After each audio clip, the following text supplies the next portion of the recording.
Hello everyone and welcome to the Broxbourne Civic Hall, April 2nd for FWA Crunch.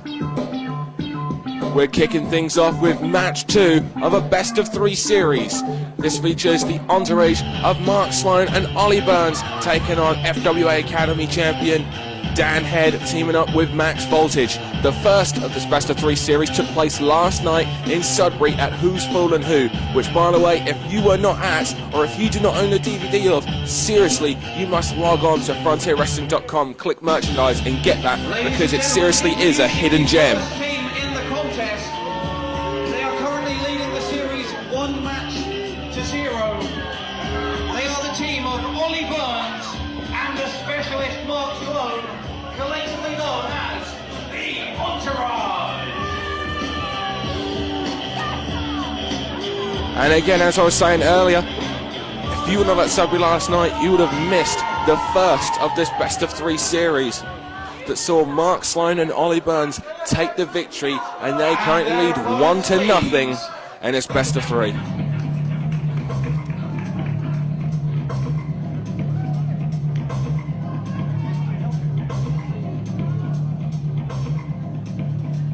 It seriously is all to play for in this match. Ladies and gentlemen, making their way to the ring, they are the team of firstly the FWA Academy champion, Dan Head, and his tag team partner, the human dynamo, Max Voltage.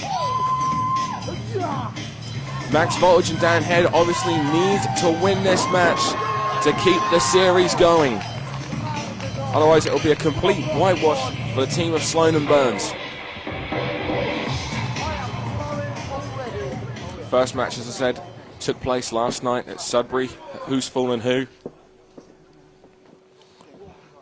This is, of course, the second match, and the third match, should it be needed, and I'm sure Max Voltage and Dan Head are hoping that it will take place later this month, April 30th, at the Colchester Hippodrome for Noah Limits 2. That show will also feature former Cruiserweight champion Billy Kidman and also Wrestling Hall of Fame legend Bret the Hitman Hart. Dan Head, the Academy champion and the founding father of the Academy and the FWA. Mark Sloan. Oh, Mark Sloan's found himself in a precarious position there, setting up for Dan Head's finisher move. However, Sloan jumps off the back. Sloan goes over the top and takes a nasty spill to the floor. Ollie Burns comes in, and here comes Max Voltage, who dives off the top rope and catches Ollie Burns with a flying arm drag there, rolls through, ducks the clothesline. Ollie Burns tries to trip Voltage, leaps to charge. Voltage underneath and grabs a headlock on Burns. This action is really fast and furious here in the opening match of FWA Crunch. Burns from behind in the waistlock there. Elbow shiver there. Oh. Burns gets caught in that head scissor takeover and tries to retreat to the outside, and backcracker there from Burns onto Max, and that will slow the pace down. And now all the advantage is in the corner of the FWA Academy Tag Team Champions, Mark Sloan and Ollie Burns. And now here we go again, the tag team specialists are Sloan and Burns with quick tags, keeping hold of Max Voltage. They're going to want to get the victory early here. Both teams are, in fact.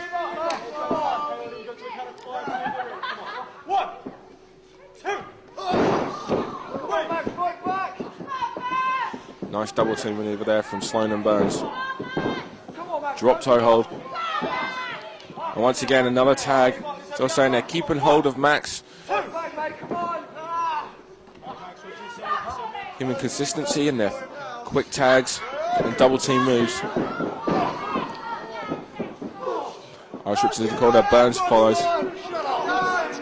And Burns now. Oh, Voltage fighting out of the corner. Double stomp to the back.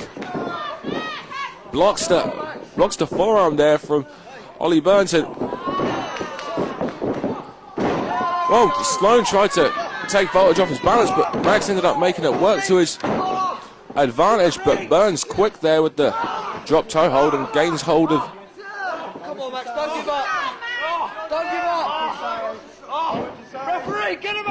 And Mark Sloan came in, and there's a double team there, legal double team from Sloan and Burns on Max Voltage. That keeps Max Voltage being even further away from being able to make the tag. Fans getting behind Max now.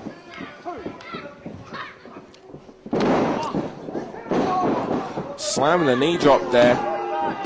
Notice how Mark Sloan and Ollie Burns pulled Max Voltage back to their half of the ring, keeping Max Voltage as far away from his corner and possibility of making a tag as possible.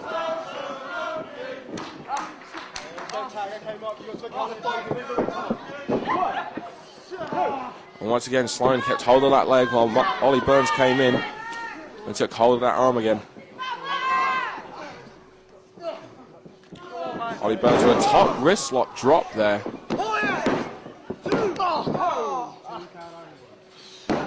Referee saying it was 2. Dan Head and Max Voltage trying to get the fans behind him.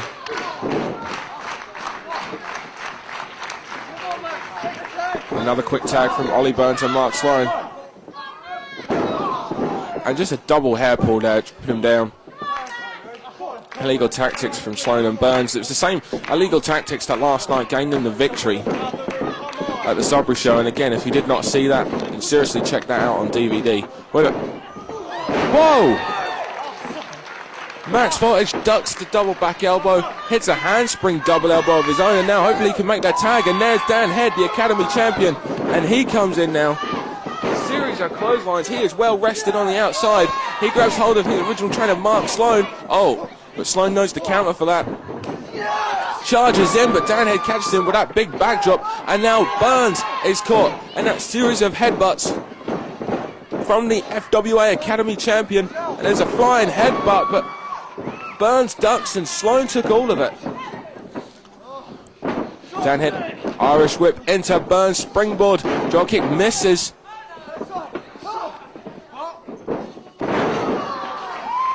Double Ferris wheel suplex there from Dan Head and Max Voltage. And now Max Voltage going for that sunset powerbomb there, but however Mark Sloan comes to the rescue, and oh, here comes that series of offensive moves,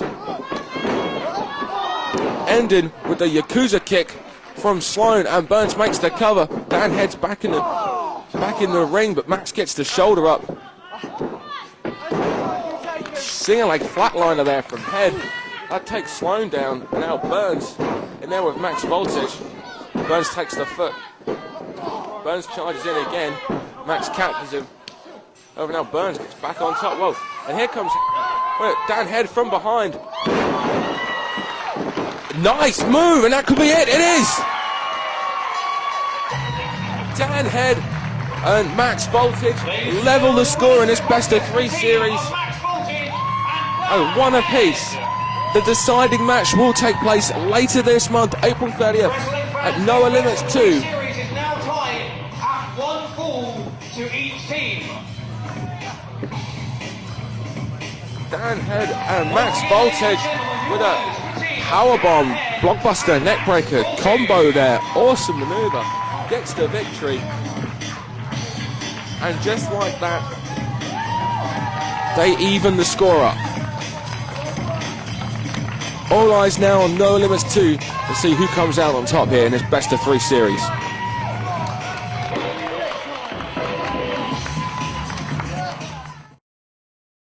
Okay, ladies and gentlemen, the winners of that match, Dan Head and Max Voltage. Fans, the series is now tied at 1 match per team. The deciding match will be fought on April the 30th in Colchester at the Hippodrome. For details of how to get tickets, please check out our website, www.frontierwrestling.com, for more information. Also appearing on that show, former WWE superstar Billy Kidman.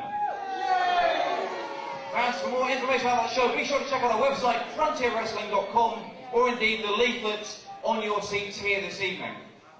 Now fans, at this time it is my pleasure to welcome, we've got a special guest in the audience tonight. He's sitting in the second row. If you'd like to make your way to the ringside, please. Fans, will you give it up? Here's a journalist from the UK's leading men's magazine, Maxim. He is Nick Leftley. Maxim magazine doing a big feature on the FWA and British wrestling in the August issue. Fans, as I mentioned, Nick here is from the top magazine, Maxim, and Maxim are here to feature the top FWA wrestling company in the country, the FWA fans. Nick here is writing a big feature article on the Frontier Wrestling Alliance, which is going to appear in all good news agents in the August edition, which, if I'm not mistaken, comes out in July. That will be available from all news agents, and it will feature a big spread here on the FWA. Nick here, he's been down to the FWA Academy in Portsmouth over the last few weeks. He's been watching the show, he's been hanging out backstage, and fans, we really have been promised a top article here from Nick, going to be all about the FWA. So thank you very much. Let's have a big round of applause here for Nick Lefley.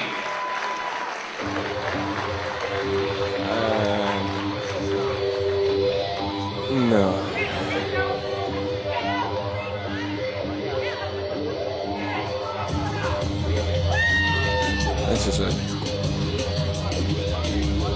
This is a joke. I don't know why I even, feel even slightly surprised.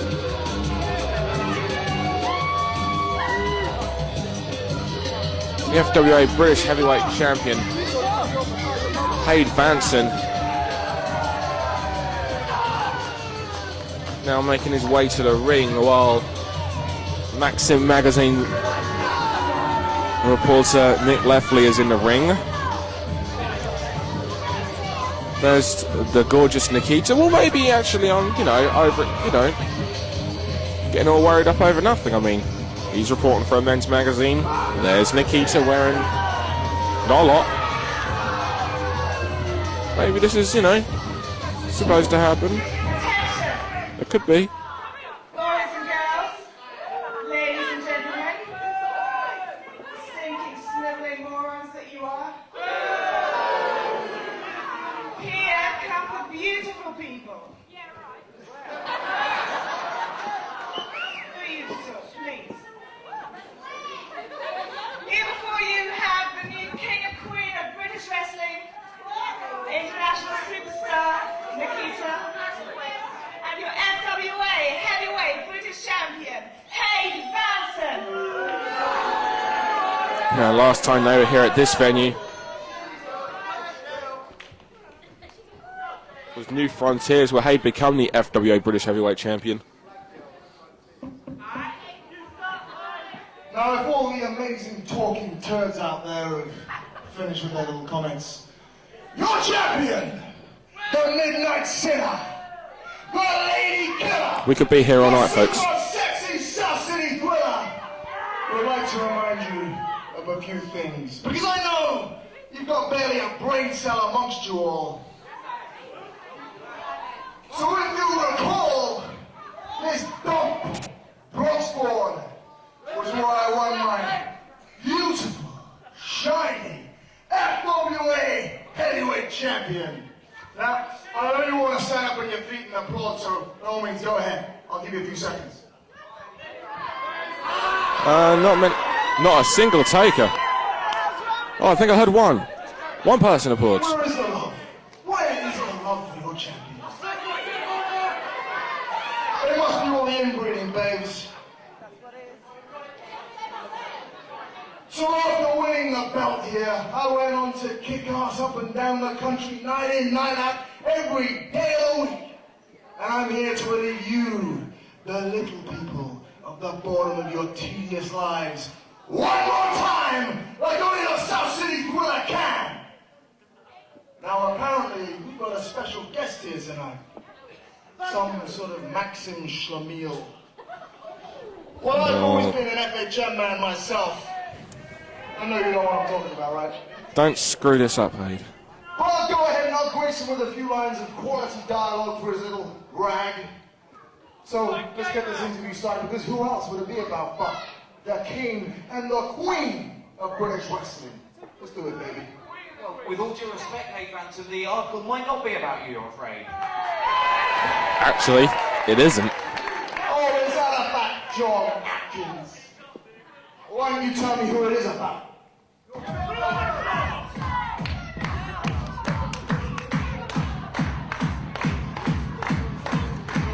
It is, in fact, about this man who was about to come out. So in fact, it features this man quite prominently.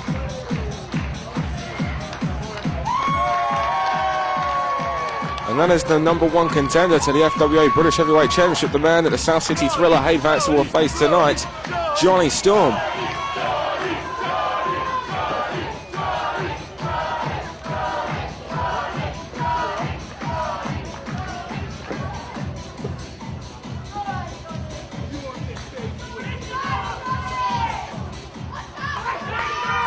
The Wonder Kid entering the crowd, and he does get a round of applause. You know as well as I do that what this place is all about, what this foundation of this company was built on, was the FWA British Championship belt. Now I've been here from the start, big boy, so I deserve that belt as much as anybody, and there's no loser like you on a stake here are ever going to get in the way of me getting that belt.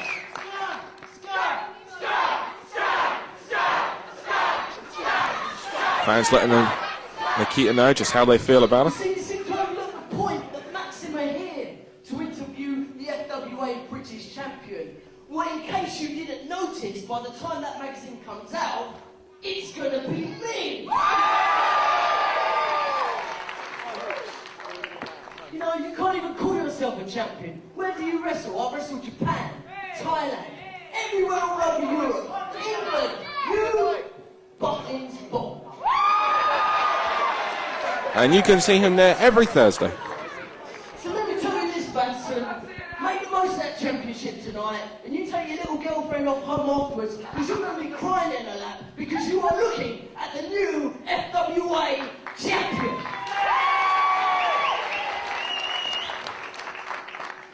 Well, you know, Johnny boy, it goes like this.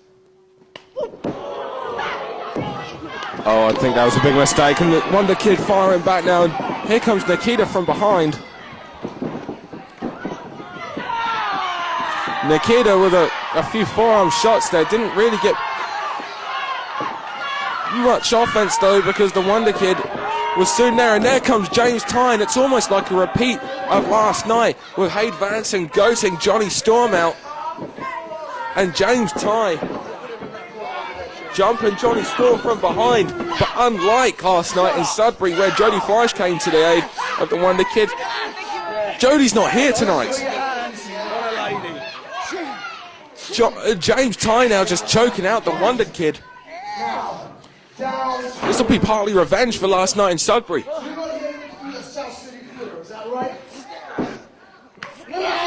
Oh, hey, don't you... Oh, Hayde Vanson is taking it to Nick Lefley with a series of chops, and there's a boot to the head. Just drops him down to his knee, and... No, wait. Oh, I can't believe this. He's going to screw it up. And Johnny Storm is finding this because Johnny Storm knows, just like there's Nikita there with a few cheap shots. Johnny Storm knows just how big this is. And there's that Michinoku driver from Hayde Vanson. That's one of Johnny Storm's own manoeuvres that he's just hit on Nick Lefley from Maxim Magazine. And there's the Texas Cloverleaf. I can't believe this. My little hobbit buggy. This is coming home with me tonight. It's going on the National Disability Thriller.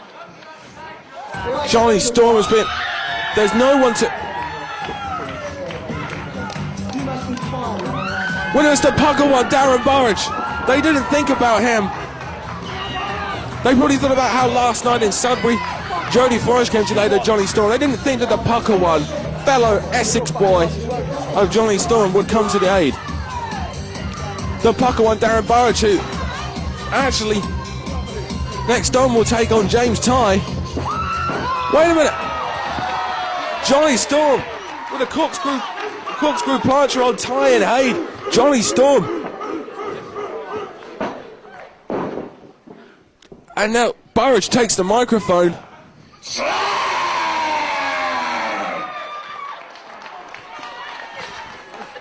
That's better. Listen up, you bunch of slags. You know what, James Ty? What? I bloody hate you. every bloody time you come and you get my best friend Johnny Storm, my pal, my Thailand buddy, my Essex boy, and you're nothing but cheat and interfere. Oh, it makes my blood boil, I tell you, Broxbourne. So you know what? I'm scheduled to fight you later on in the show. But you know what? Oh, fuck it. I want to wrestle you right here, right now. Let's get it done. Burridge making a challenge to James to have the match now. That match is to be scheduled in the second half this evening.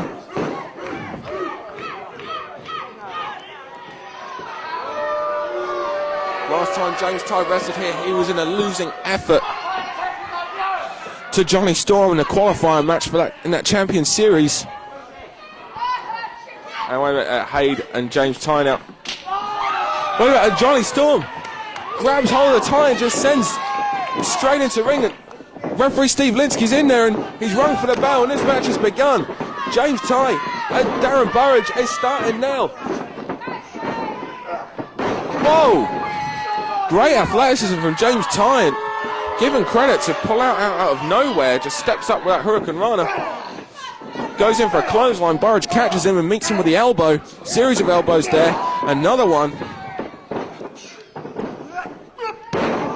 Burridge with that, not quite sure what to call that. Like an underarm quick slam. Well, and here comes Superman. Ah, James Tye moves out of the way. He doesn't see Superman come that time. And Burridge goes into Tye and into the guardrails as well.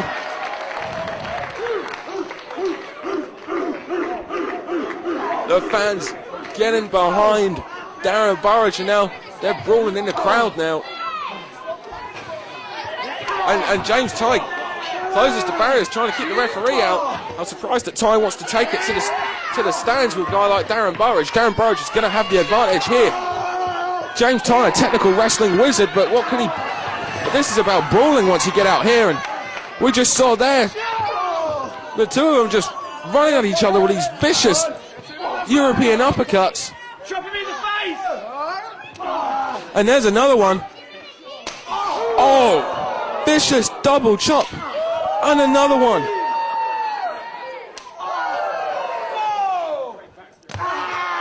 And there's like a Mongolian chop there from James Tye.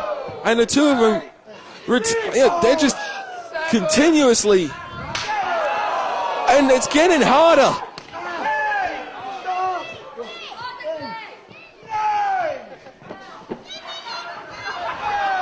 And they break the count, shake hands, and series of uppercuts again.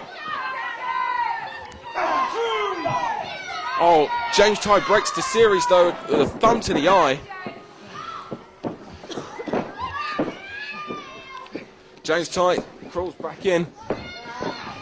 The pucker one. Now with a wrist lock, and the fans getting behind the pucker one. Oh, and then just drops the knee on the back of the elbow there. And they're cinching up on that hammerlock.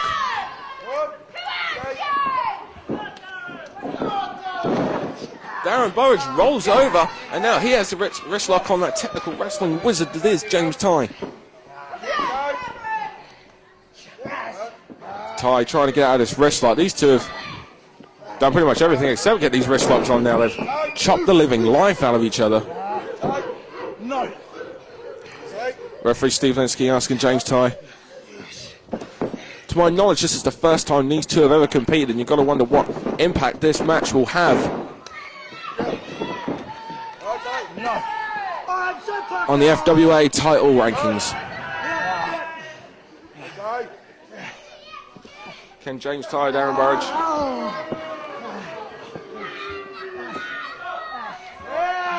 Further themselves up the ranking for the FWA or All England Championships. Tye keeps hold of that arm and now.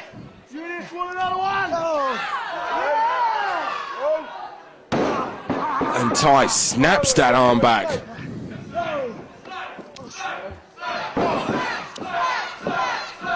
These fans getting on the case of James Ty. Under the arm goes Ty. Burridge, however, keeps hold of it. There's a nice technical wrestling move there from Burridge. And I'm not quite sure if that's a technical wrestling move. It was looked like a nipple twist there. Referee Steve Linsky asking and telling Darren Burridge to watch the nipples. Not quite sure if that's illegal moving. Nice manoeuvre there. Snaps off while having the hammerlock on, rolls him through and hits that head scissors. And there's a chop on James Ty. I think that once again aimed at the nipple.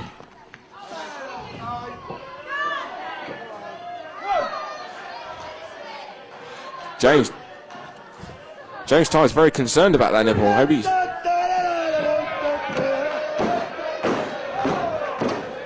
And now these fans make a reference to how James Ty last year had to come out here dressed as a clown. And James Ty jumps Burridge. There's an arm wringer there, but drives the shoulder straight into the mat. And Burridge, from behind, goes underneath. And takes the arm and he maintains that.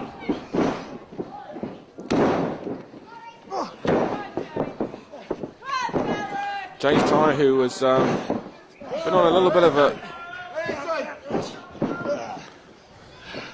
Burridge's shoulder apparently wasn't down then, referee couldn't make the count.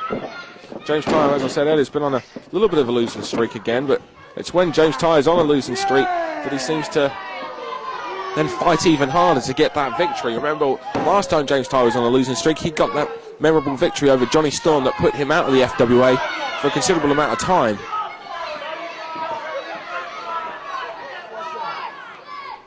And now both men back up to their feet. And after everything that's happened, James Ty is now asking for a test of strength. And Burridge is prepared to meet him.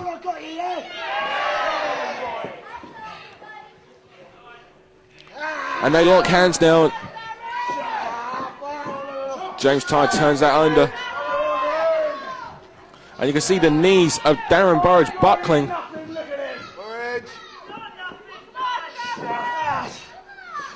James Ty got the advantage here. Trying to get the fans behind him.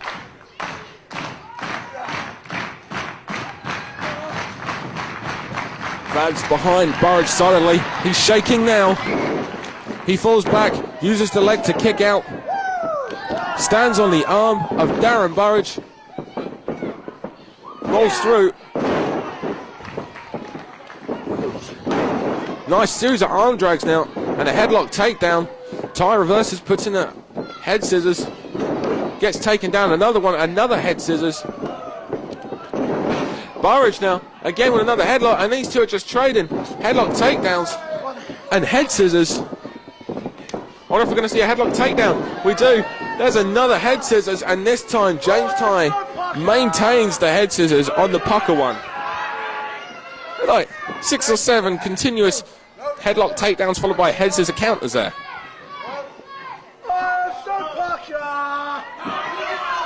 Oh, and James Ty mocking Darren Burridge. He sure has found a... Oh.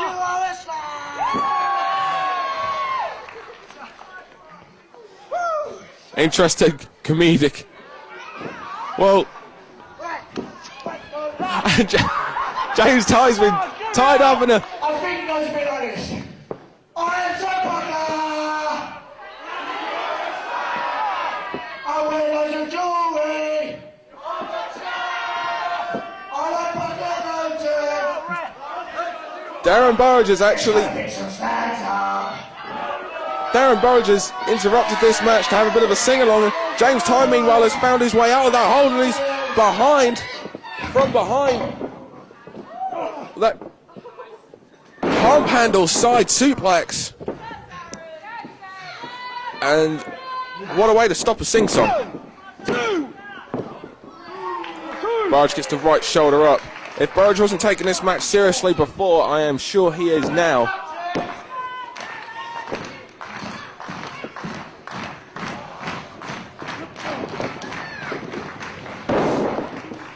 European uppercut there. Burridge tries to regain his balance, however, just ends up falling down. The pucker one. Beautiful standing drop kick there. Maybe the best in the British scene. Fans getting behind Darren Burridge.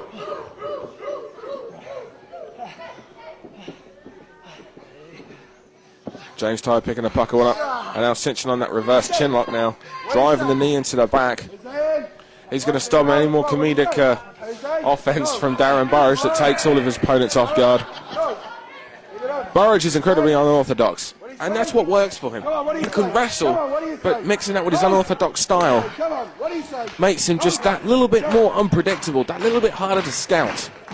You can't tell what he's going to do when he's going to do it. Here's a guy who puts on a nipple lock as a wrestling hold. Series of elbows, breaks it. Ducks the clothesline, did not duck that back elbow from Tye though. James Tye, the first son of the FWA, making it be known what he thinks of Darren Burridge. 2001 Rookie of the Year. Also in October of 2001. He took part at British Uprising 1 in the first three-way dance. The three-way dance that really helped kickstart the young lions of the British wrestling scene. And just like we saw with those headlocks and head scissors, we're seeing a series of, whoa, German suplex. But Burridge didn't have enough in him to bridge and get the victory, or attempt to get the victory. I'm saying James Tye won the first ever three-way dance at British Uprising 1. Best ever elbow.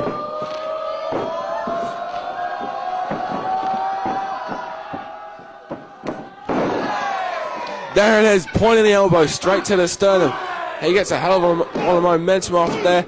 Weak lateral press there. He was on all fours, so he wasn't able to get any body weight at all whatsoever on James Tye.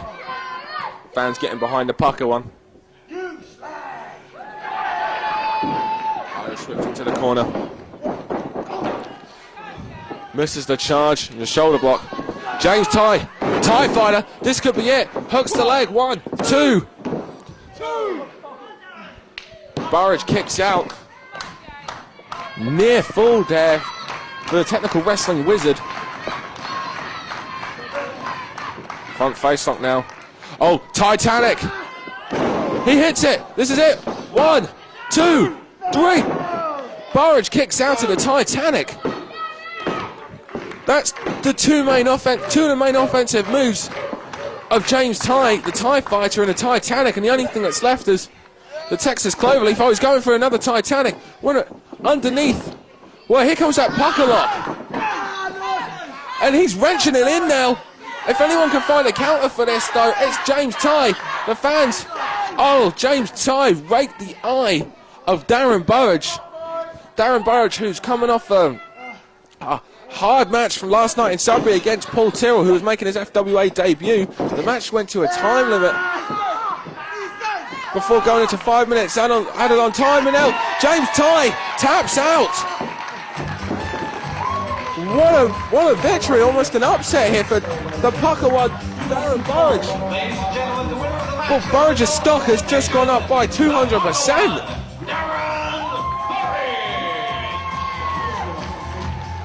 Burridge, last time we saw him at New Frontiers here at Broxbourne, he had an impressive outing against Hayde Vanson. Last night he had another impressive outing against Paul Tyrrell, and tonight he gets a victory via submission over the submission specialist, the technical wrestling wizard, James Tye. The pucker one, Darren Burridge, is the real deal. And he is someone that everybody needs to watch out for. And even Steve Linsky's getting in on the act. Well, I never thought I'd see this. And that was different. But it looks like Linsky enjoyed it, especially the spanking part. Darren Burridge gets a victory over James Tide by submission. Burridge is one to watch in the future of the FWA. The pucker one is the real deal. Once again, your winner, the pucker one, Darren Burridge. Ladies and gentlemen, the following contest is set for one fall and is for the FWA British Tag Team Championship. Here we go. Introducing first, the challengers. This is a rematch from FWA Hotwired, with a new breed made their return. And they took sticks and stones all the way. They took them to the limit.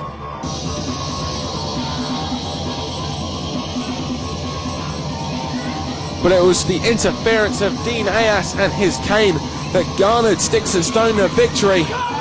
There was also a level of uncertainty as to whether or not the new breed were on the same page. We found out at the end of the match they indeed were. They are entering this match on the same page, with Dean Ayas banned from ringside. And if you want my prediction, tonight is the night the new breed take the FWA Tag Team titles back home.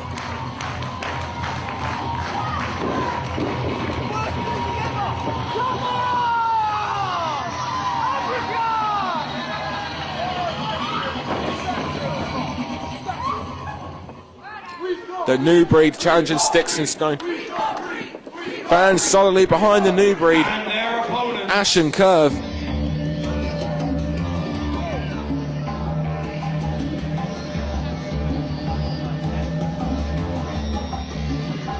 As we hear the music of their opponents, the FWA Tag Team Champions.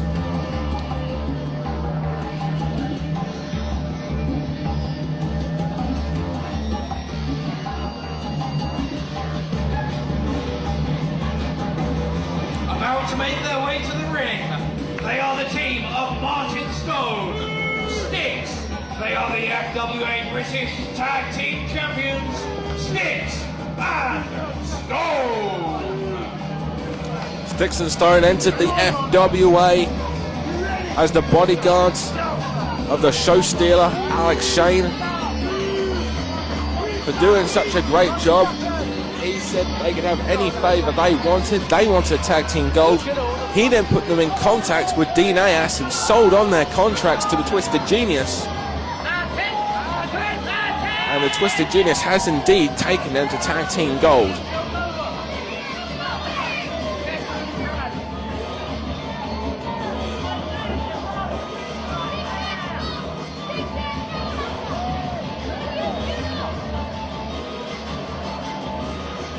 As said, last time these two teams competed against one another, it was back at Hotwired.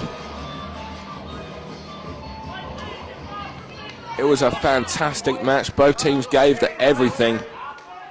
But it was thanks to the interference of that man, Dean Ayas, who is banned from ringside. I don't understand why he's here. Because of the interference last time we were here at Broxbourne, Manager Dean Ayas has been barred from ringside.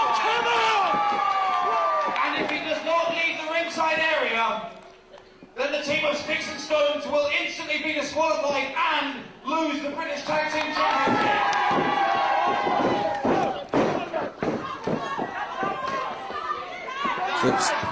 Dean Ayas needs to get to the backstage area, or his team will not only lose the match but lose the tag team titles. If you so much as even attempt to speak on the microphone, your team will lose the match and the tag team championship. And if Dean Ayas even speaks on the microphone, he'll lose the match for the tag team championships. And Dean Ayas is having a fit. He's destroying everything at ringside. Okay, ladies and gentlemen, the referee has said enough's enough. Dean Ayas has got... We have a little song for this occasion. Ash, if you'll join me, please. And Curve has the microphone. No. Hey, goodbye. Ladies and And these fans all joining in with Ash and Curve for a beautiful rendition of Na Na, Na Na Na Na, Hey Hey, Goodbye. The referee has said Dinas has got 10 seconds to leave the building, or his team will lose the match and the championship. 10, 9, And Sticks and Stone with Dinas trying to have a last 6, second group huddle to discuss strategy 3, before Dinas makes his way backstage just through the curtain just before we got down to 0, and Ash and Curve jump Sticks and Stone, and this match has begun. The FWA British Tag Team titles on the line. Sticks and Stone defending against the New Breed. Double team, Sticks sent into the corner. And if anybody knows Sticks, it is the team of Ash and Curve, as they are actually two of the men that helped train this big man. Going back several years, of course, and double reverse enziguri there. Drop kick and kick of death to the back of the head.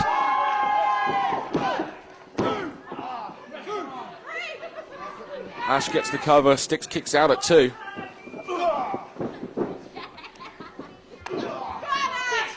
Sticks in the corner. Irish whipped boot to the stomach. And Sticks with a nice, Ash with a nice suplex there on Sticks.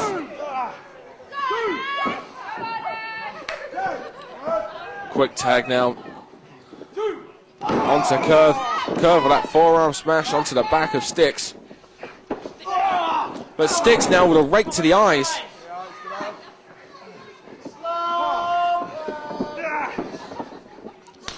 Vicious knife edge chop from Sticks to Curve.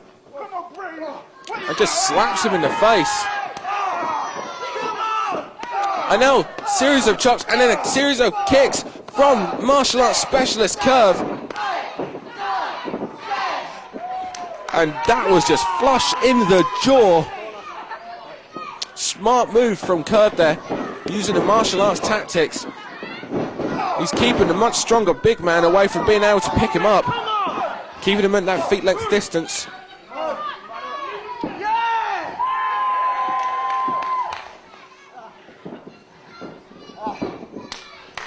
Tag from Curve to Ash. Ash making his way into the second rope. Curve holding the arm, exposing the midsection of Sticks. And straight into the ribs there with the elbow goes Ash. Irish whip. Sticks goes to raise the knee. Ash ducks from behind and gets a schoolboy. Sticks doesn't know where he's at. Oh, gets caught though. Oh, double leg takedown. Ash reverses it, goes underneath. Gets a body scissors and a 2 count. Ash goes, Sticks on, but Sticks meets him with a boot to the midsection and then a knee to the face. And Sticks now needs to make the tag, but so disorientated.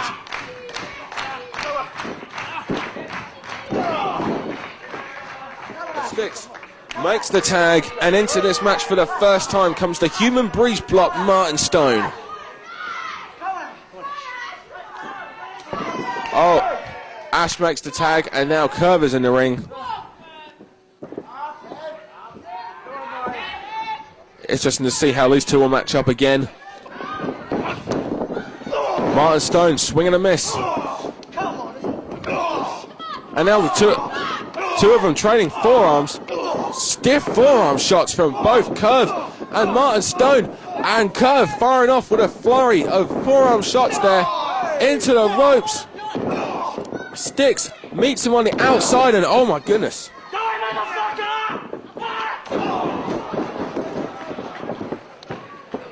And Stone can only apologise for the language of Martin Stone there. But that faceplant manoeuvre of his, like a flatliner DDT combination, followed by a running senton and a snap suplex there, has just completely grounded Curve. And now I'm getting it. And now the team of Sticks and Stone completely in control. Let me in, come on. Hey, this one's sitting right next to you. These fans now getting on the case of Sticks and Stone.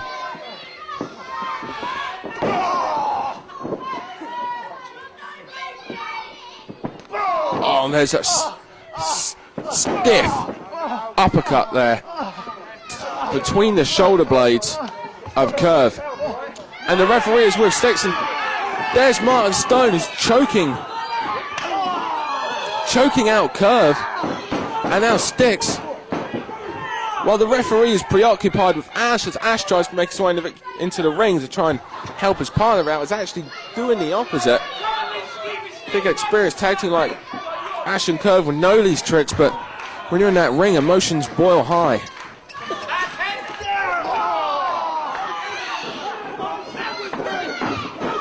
And now Stone goes Ash in, and Ash and Martin Stone going out, and there's a front face lock now. Stone goads him, while Sticks on the outside runs Curve back first into that steel ring pole. And even without Dean Ayas, it seems like Sticks and Stone may get the victory here. The backup plan.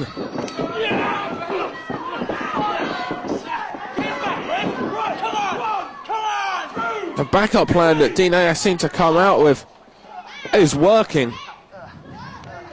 Go dash in, distract the ref, and use all available objects to your advantage. In this case, it's the steel ring post on the outside.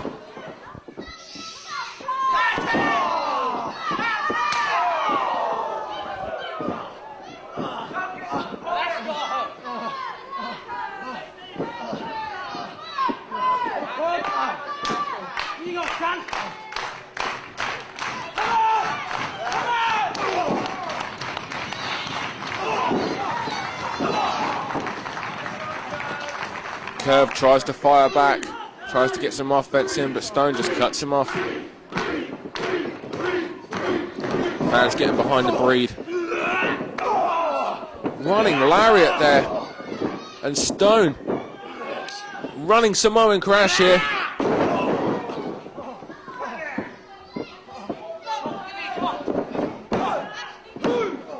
Gets a 2 count there, almost a 3.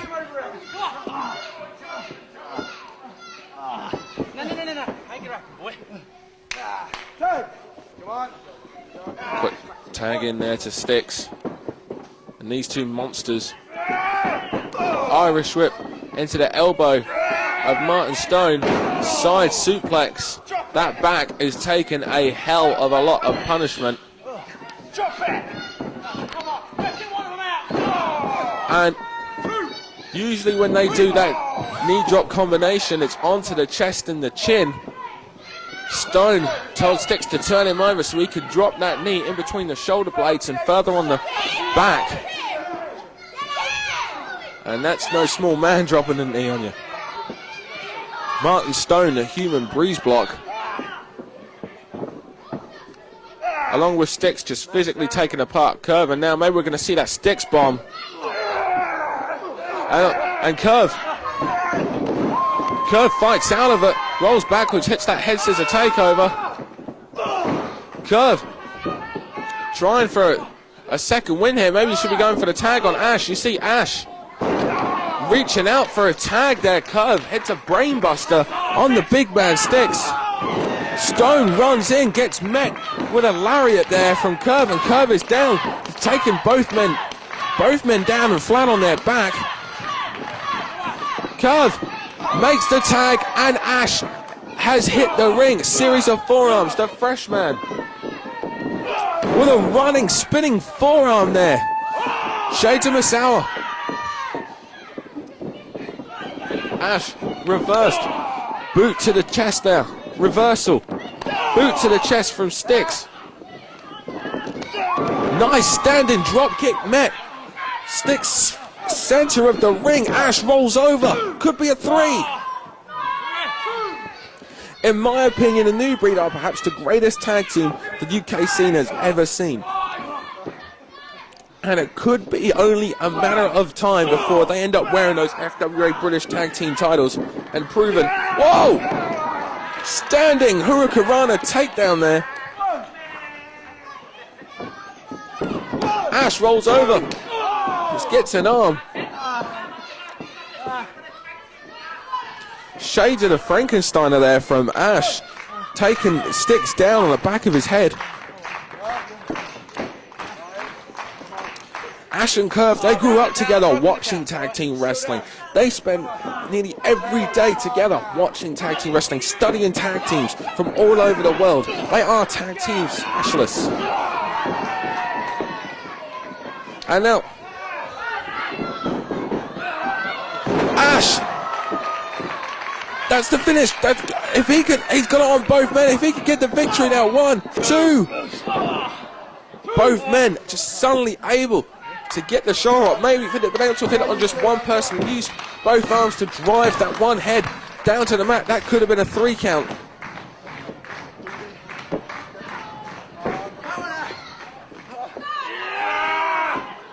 And over the shoulder, what show of strength by Ash. Pushed back into the ring.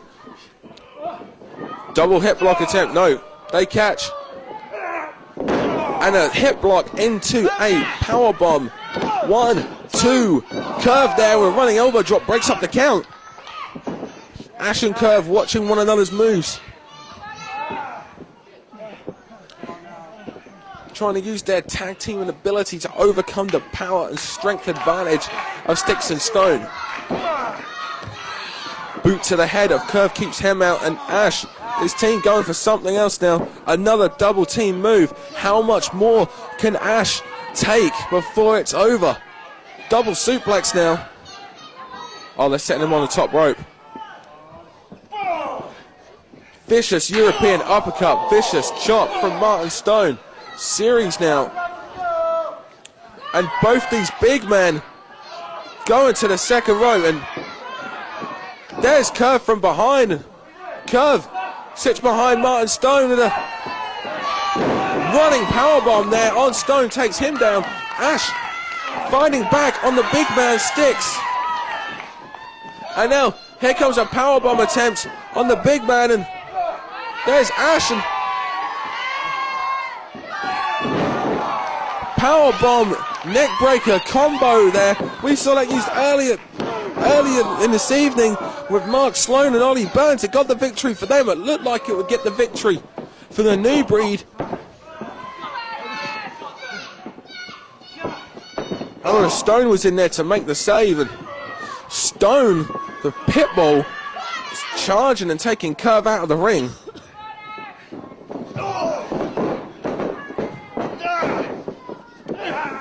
Ducks the clothesline. Well, he's going for it again. Ash took his time there, baited Sticks in, went for a crossbody, and over the shoulder now. One-way trip, modified variation of the one-way trip. This will be it. Oh, Ash was fighting out of it. Kick to the back of the head on Stone. This is it, 3. Almost. Ash fighting out of the one-way trip. Curve from behind with a boot to the back of the head. Ash rolled him down with that bona fide victory roll. Almost got the 3 count. That's the thing about the Breed. Just like that, out of nowhere, they can gain the victory. And now they're signaling. This is that back double team back cracker maneuver. That's got to be over on Stone. And now 1, 2, and there's Sticks jiving in the ring, making a last second save. That would have been all over. Curve now taking it to Sticks on the outside, perhaps going for a DDT, and wait a minute, the cane was left at ringside. Dean Ayers left the cane, and that cane shot straight to the face. Oh no, not like this, no. No!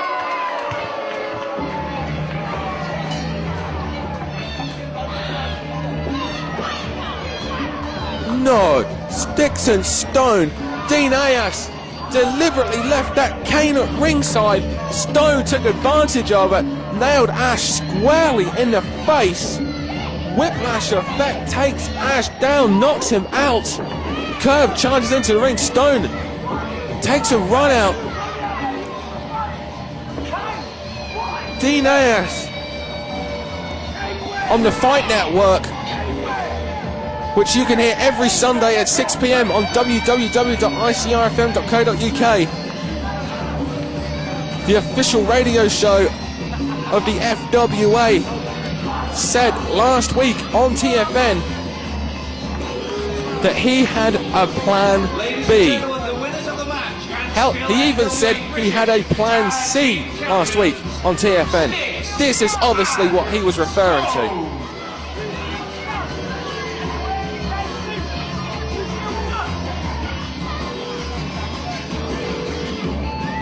And Sticks and Stone get the victory, and the New Breed come up short one more time, which is just a travesty.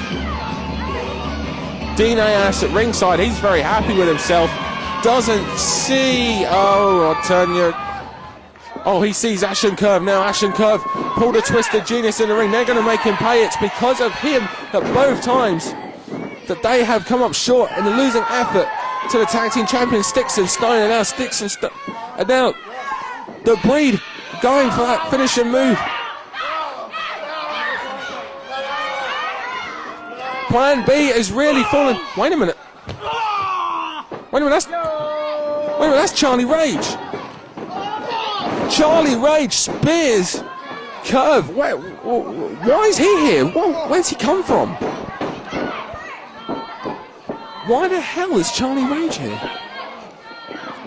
Charlie Rage is this mercenary, one-handed by the throat, takes Curve down, and Ash charges from behind and gets dumped on the back of his head. You got to understand, Ash and Curve have just had the match of their lives against Sticks and Stone. Ash has just taken a cane to the face. It's no wonder that Charlie Rage can do this, and there's a moonsault headbutt there, and another one. Charlie Rage is taking apart the New Breed. This, what is he, some sort of, is he with Dean Ayers? It's almost like some sort of mercenary figure.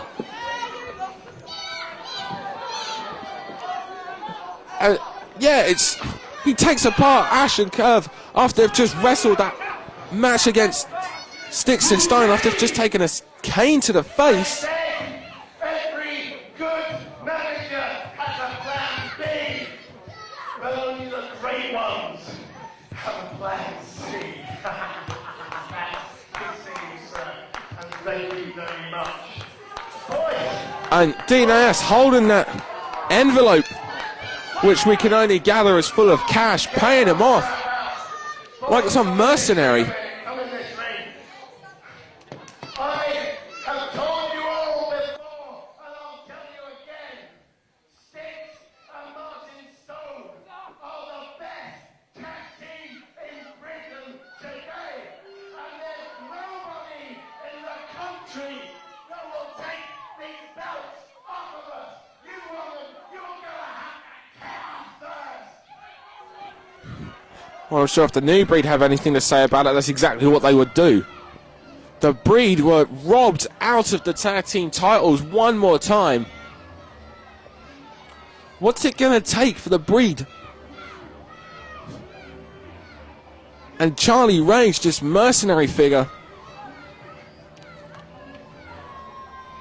paid off by Dean Ayers, to take out the New Breed and to rescue him from that attack. Sticks and Stone retain the FWA British Tag Team titles.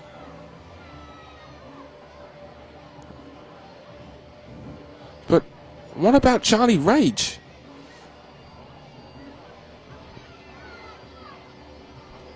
And I'm sure we have not heard the last of the New Breed either. If I know the Breed, they'll be back.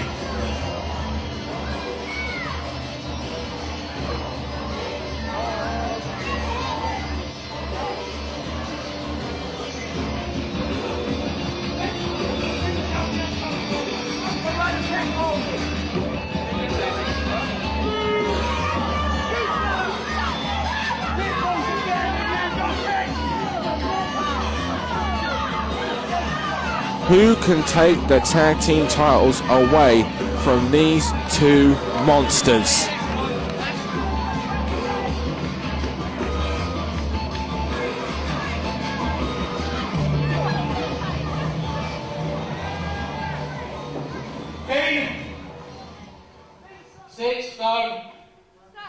Say something. It's the old saying, fool me once, shame on you. Fool me twice, shame on me. There's twice that you cheated, twice that you beaten us. But Dean, you say it's going to take somebody killing those two to beat in for those belts? That can be arranged. One more time for our time's sake. We are the new breed. And we are the future. Who's got green? We got green. We got green! We got green! And we, the fans, solidly behind the new breed, as am I. And I can't wait, and I can only hope that we get to see a third encounter between these two tag teams. Please, let's hear it one more time for your challenges this evening. Ash, Card, the new breed! And they will be back in the FWA. It's set for one fall. It is a triple threat match for the FWA British Flyweight Championship. Introducing the first challenger.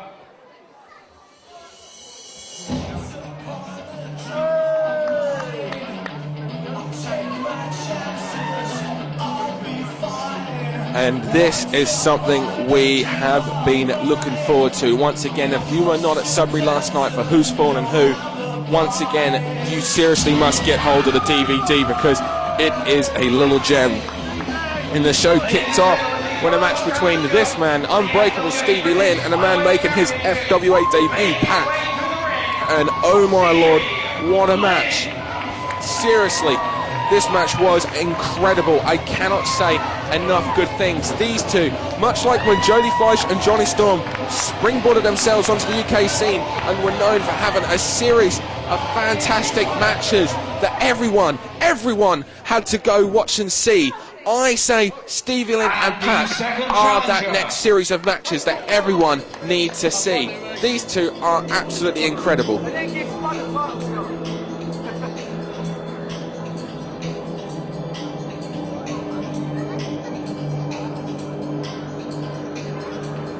We are now waiting on the entrance of Pac in only his second FWA match. He has got a shot at the FWA British Flyweight Championship.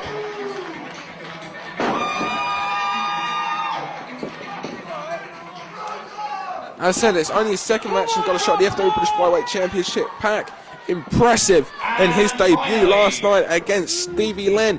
And I admit, I've heard about Pac before, and last night was my first time I'd actually seen him. And there'd been a lot of hype about the man Gravity Forgot that I didn't want to believe. But oh my lord, did Pac make a believer out of me and 150 people that were there last night.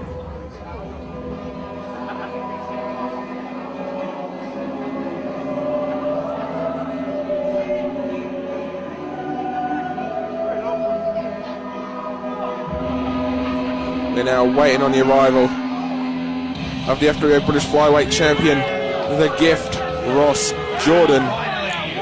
He is the first, the reigning and the only FWA Flyweight Champion. Flyweight Champion, The Gift, Ross Jordan. He won that title in a tournament, gaining victories over Dan Head along the way, over Spud in the final, and of course at Broxbourne at New Frontiers. And pay attention because The Gift is going to give you all a little history lesson.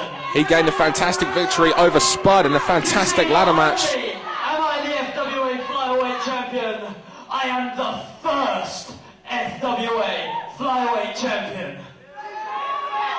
You can really tell he's a student of Alex Shane when it comes to the microphone. I went through Aviv Mayan, and I went through Spud. 3 times!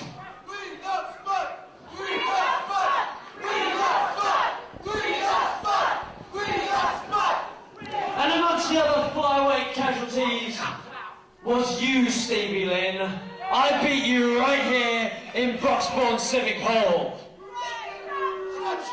It happened back at Hotwired. Good enough. I finished off at Morecambe by beating Bubblegum. That's true. Ross Jordan's really taking it to everyone. Free FWA Flyaway. They bring in Pack. Someone who hasn't even won enough big matches to justify an FWA Flyweight title shot. But don't worry, son, you're going to get it. And one last thing. You say you may be the man gravity forgot, but I'm the man who's going to bring you back down to earth. And the gift, Ross Jordan, let it be known what his feelings are on Pac, but he needs to make sure that he doesn't forget about Stevie Lynn, because Stevie Lynn took Ross Jordan to the limit. Now it's back at Hotwired. Again, if you do not own that DVD, check out frontierwrestling.com, and the same could be said for New Frontiers, which featured the match between Spud and Ross Jordan, which was a ladder match, and a fantastic ladder match as that. Pac jumps Ross Jordan from the get-go. Hits that springboard arm drag. Beautiful moonsault. Everyone's missing something here. Personally, I think Stevie Lynn has one of the best looking moonsaults in the business. And now Stevie Lynn and Ross Jordan. Pac runs after him, gets caught on a double elbow. Pac is the anomaly here. Stevie Lynn in a fantastic match to him last night at Sudbury. Lost to Pac. Ross Jordan has never faced Pac. And now Stevie Lynn and Ross Jordan going at it where they left off last October at Hotwired.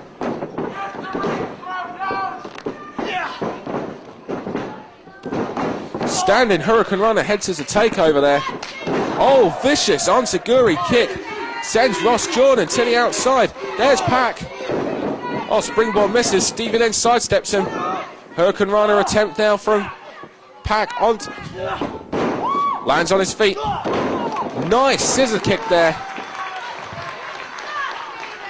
And now Stevie Lynn on the outside, and you're not safe when Pac is on the inside, and Ross Jordan cuts off Pac before he's able to make the dive. You can't help feel, but we are in for something special with this youngster. Come on, let's watch those chokes. Come on. We saw last night Pac execute such amazing high-fly moves as 630 splash, or 630 somersault senton bomb, a sky twister press drop kick to the outside. It was Pac is the real deal.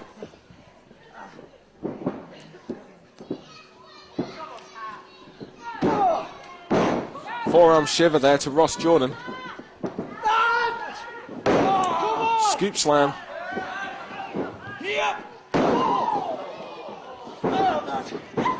Pac's driven head first. Tripped on the outside by Stevie Lynn. There are problems with a three-way dance. Oh! As whenever you make the cover, you've got to make sure not only have you got your opponent incapacitated enough to get the 3 count, but also that the third man in the ring is not in a position to interrupt that count. This isn't an elimination match. This is first pinfall gains all. Stevie Lynn makes a cover on Pac, and Ross Jordan interrupts it. Jordan trying to make a pact with Stevie Lynn to take out Pac. Both of them see Pac as an obvious threat. Double Asahi moonsault from Pac, springboards up to the top rope, takes both men down. Oh, wait a minute. Whoa! He uses Stevie Lynn as like a springboard to hit whatever the hell that was, a variation of a sky twister press. And Stevie Lynn with a kick and then a running elbow takes down Pac. 2 count. Pac gets the shoulder up. These fans solidly behind Pac. Scoop slam now. Here comes that pretty moonsault. 1, 2. It's almost like a moonsault frog splash there, the way he tucks his knees in. Like a frog salt. And now Ross Jordan just pulling on the arm and trying to separate the arm, shoulder and from the body of Pac. Steve Lynn now pulling on that hair of Pac, and now Lynn Watch those closely. and Jordan now double teaming Pac, trying to take him out. Whoa. We had a deal. Him first, then he's out. Get him up, then we'll go. And Jordan, they're going to incapacitate him enough to the point where he's not a part of this match. How long would this deal last though? Jordan tried to double cross Stevie Lynn there. Stevie Lynn sends Jordan to the corner, says set him up for something, while Stevie Lynn goes for the pin. These two are thick as thieves. You can't trust either of them. Now they seem to be going for a double suplex. I think is what I just heard Jordan call for. Pac kicking those legs. Double small package there from Pac. It's the first time I've ever seen that. And Stevie Lynn and Jordan jump Pac from behind again and just staying on top of him. It's really what should be a three-way dance is turning into a 2-on-1 handicap match. And Stevie Lynn with his foot on the throat of Pac.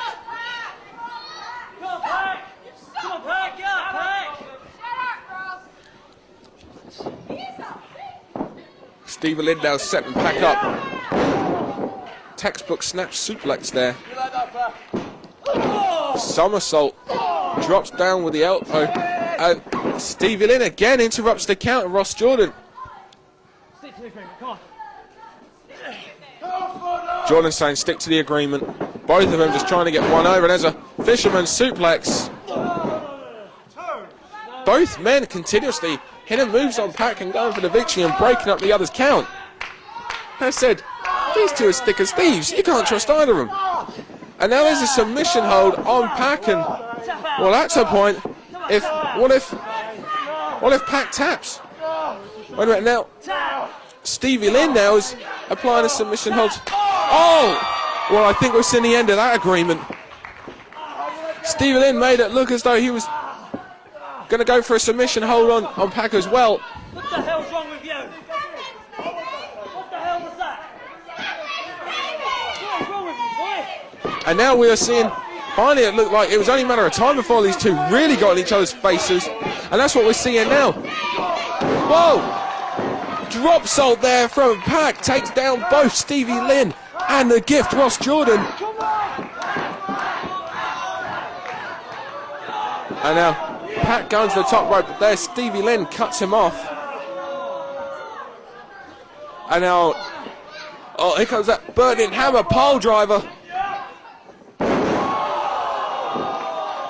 While Stevie Lynn may be unbreakable, the neck of Pac cannot be. And that is all. And that would have been it had it not been for the gift Ross Jordan.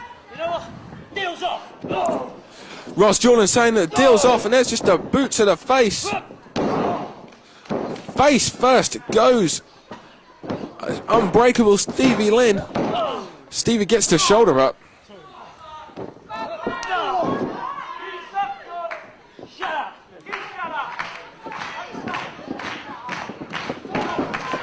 Pac's face gets taken to the turnbuckle.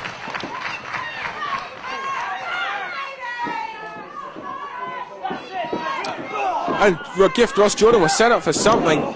Here comes Stevie Lynn from behind. He doesn't want the gift to hit that move and potentially get the 3 count. He wants to hit it. And now Stevie Lynn going for a superplex. And now this time Ross Jordan breaks it. And now sunset powerbomb takes them both down as Pac was on the other end of it. Takes a suplex there by a matter of default from Stevie Lynn. All 3 men down. Ross Jordan's got to be in a better shape here. Pac has taken everything. Pac took that superplex move from the top rope. He took that torture rack driver from Stevie Lynn, and he's also been on the defensive from a series of double-team offensive moves from Ross Jordan and Stevie Lynn early in the match. Where for a majority of it, it was a 2-on-1 handicap encounter.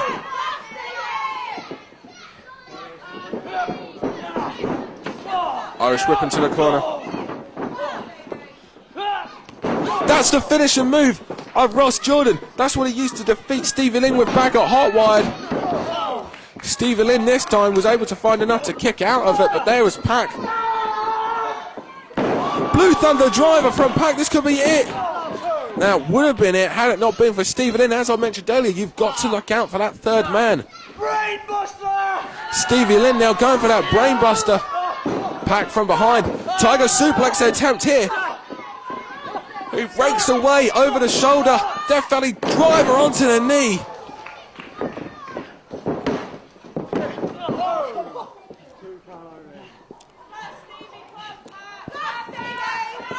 Stevie Lynn. Ross Jordan telegraphs that. Stevie Lynn takes him out with a boot, and then both men go to the outside with that double clothesline. And the fans see them two on the outside, see Pac on the inside, put one and one together, and hopefully come up with the right answer, as they're hoping Pac is going to hit one of those spectacular dives. And Pac is indeed going to the top rope, and what is this? What can we see from this? Tornado Star Press! Takes out both Stevie Lynn and the gift Ross Jordan, and the crowd let it be known what they think.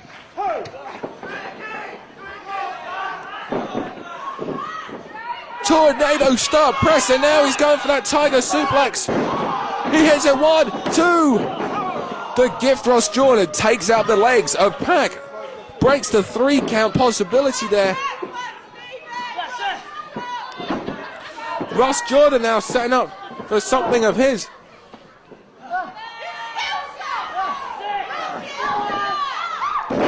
Oh!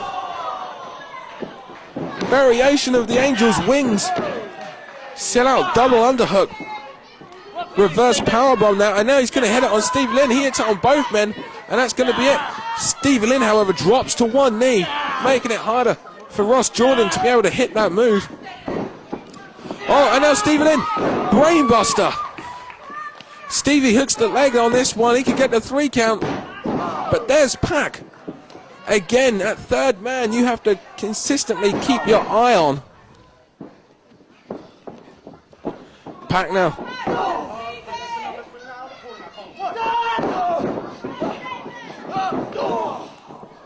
Stevie Lynn put the brakes on. Pac charged in. Got met with a forearm, and now Pac in the corner.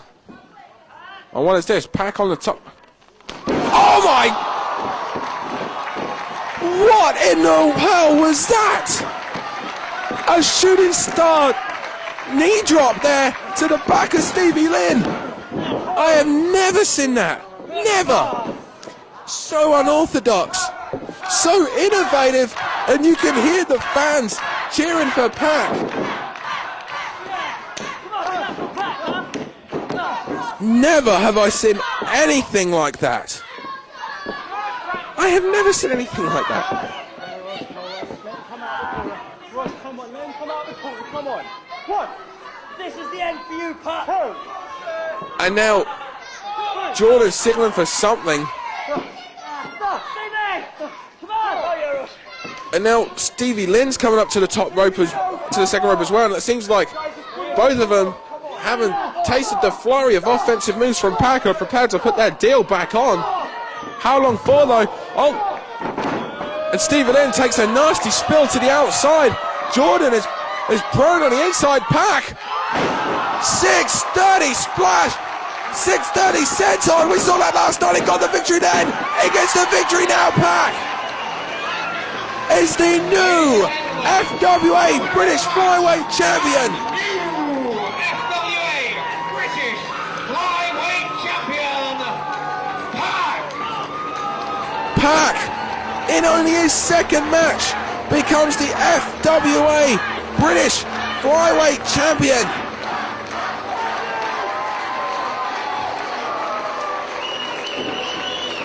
And in both of his matches, he puts on stellar performances. Pac is the real deal.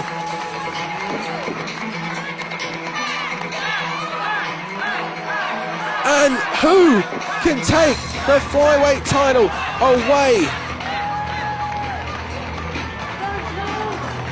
from Pac? Such unpredictable, such innovative, such unorthodox, high-flying daredevil moves I have never seen before.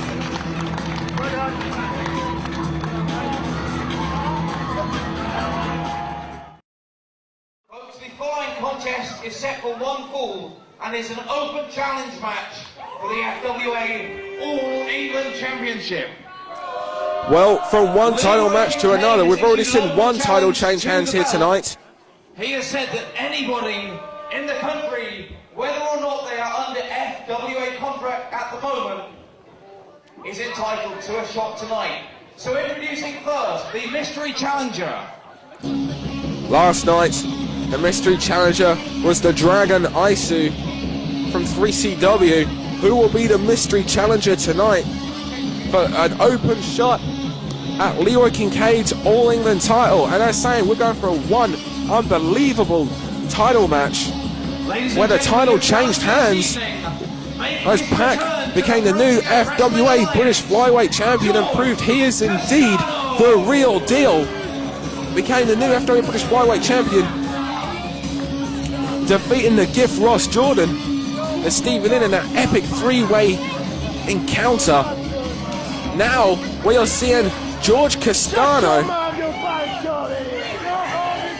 He is a veteran of the UK scene and he is no stranger to FWA crowds.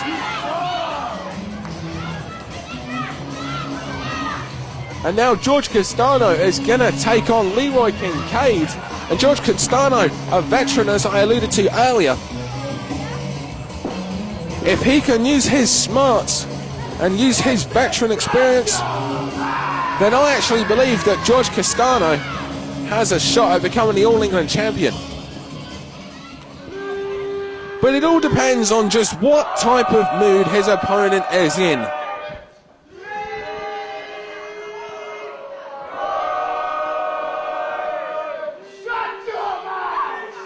The fans solely behind Leroy and George Castano.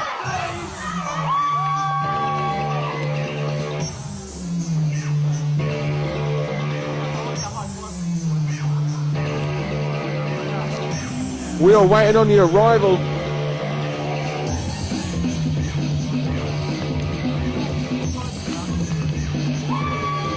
of the FWA All England champion.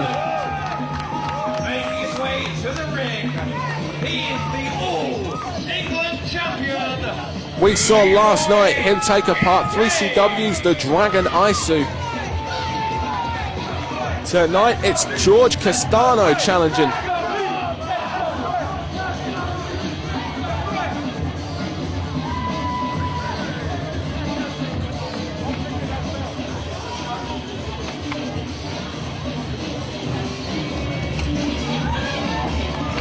Whoa, and George Castano from the beginning dives over on Leroy Kincaid. This train of a man, it's a wrecking train. Never seen one before. But Leroy Kincaid is one. Oh, and there's a Hurricane Runner from head scissor takeover from the apron from George Castano. And Castano staying on top, jumping Leroy Kincaid from the get-go, which is the wise thing to do. Trying to take Leroy off his game plan, take him by surprise and potentially get the 3 count. And Leroy spins him round, and just like that, the power advantage of Leroy Kincaid comes into effect. Suplex on the hard surface outside. He throws Castano back in. Leroy gets the clothesline, duck to him, and Castano, the smart, wily veteran, with a drop kick to the knee, follows up with a drop kick to the chest. Come on, I can't hear now. And now Castano making his way to the top rope. Oh, diving crossbody there.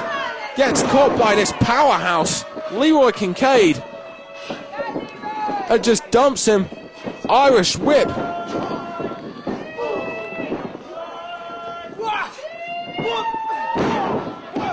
Northern Lights suplex there, rolls through, trying for another one.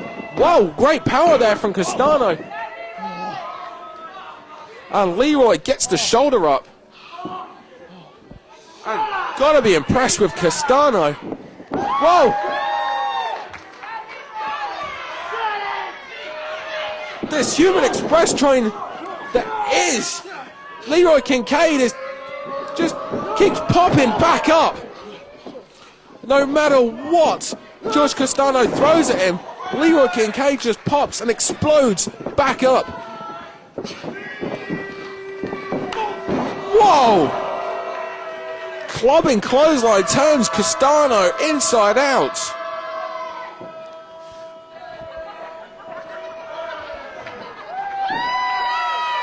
And now Leroy Kincaid set up for this power slam again. Oh, over the shoulder. Oh, just dumps him unceremoniously on his back near the corner, and Leroy now going to the top rope. We have seen this before. This freak of nature, despite he starts to get hit, a spiral tap, and that's what he does. And bye-bye Castano. Leroy gets the victory.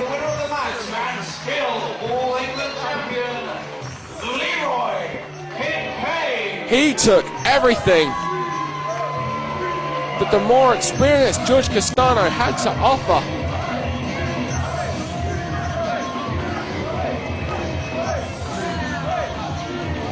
And he just met him and plowed on straight through him.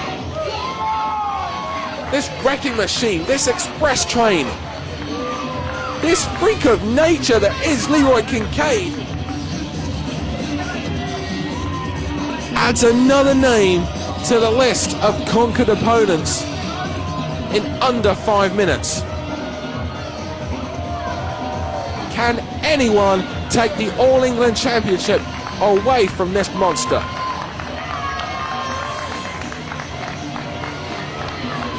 All England title, baby. I'm here to stay. Once again, ladies and gentlemen, your winner and still All England champion, Leroy Kincaid. Wrestling fans, last night in Sudbury, the Iceman and Paul Gravel finally met in a one-on-one contest. Iceman was able to secure a victory after illegally using Mr. Pointy, Paul Gravel's barbed wire wrapped baseball bat, to his advantage. Paul Gravel has complained to FWA management, and tonight they will meet once again one-on-one, this time in a hardcore rules, anything goes, falls, count, anywhere match. Introducing first. Ladies and gentlemen, last night in Sudbury, as I pointed out, if you were not there and you need to get hold of that DVD, last night in Sudbury, it was supposedly a straight wrestling match, although that's not exactly what happened. The two of them brawled across the venue. Paul Gravel hitting a tornado DDT off a wall.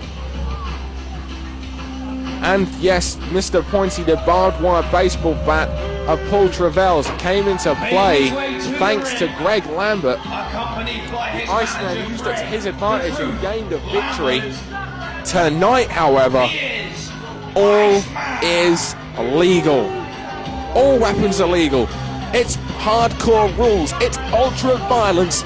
It is Falls Count Anywhere, and it is FWA. This hardcore match is over a year in the making, and there is nothing but pure hatred from these three. Greg Lambert giving us all a piece of his mind there, but there is nothing but pure hatred from these three men. Before this match begins, I feel it is necessary to warn any viewers at home of the violence you are about to witness.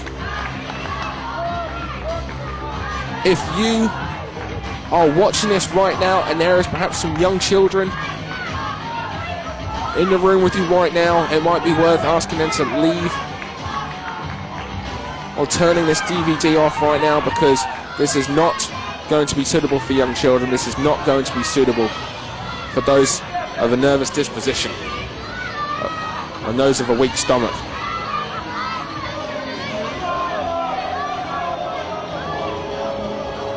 The insane icon, the Iceman.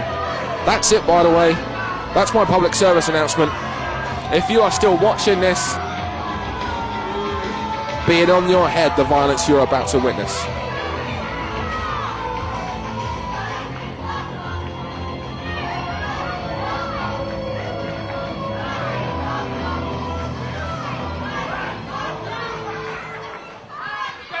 The Iceman accompanied to the ring by Greg the Truth Lambert, and it's all because of Lambert that we are at this situation right now.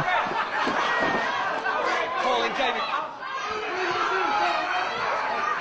You will have to say the most dangerous man in British wrestling, the insane icon.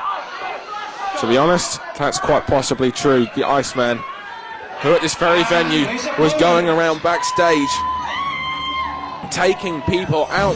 He took out Jack Xavier. In fact, we haven't even seen Jack Xavier in the ring now for quite some time. Almost a year, in fact. He took out Mark Sloan. He took out numerous officials and wrestlers backstage. Greg Lambert said it was nothing to do with him and that he would try and find out who this mystery Broxbourne attacker was. It turned out it was everything to do with Greg Lambert. The whole thing was a ploy to set up Paul Travell. And we all know the history involving Travell and Greg Lambert. Greg Lambert having previously managed him. And wait a minute. Whoa.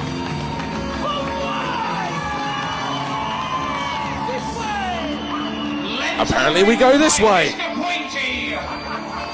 is the righteous Paul. He's a little bit fruity, to say the least. He's a little bit nuts. He's basically not a bear. Mr. Pointy accompanying Paul Travell in an entrance. Well, this isn't the Pontiac Silverdome, and this isn't a certain event that took place there.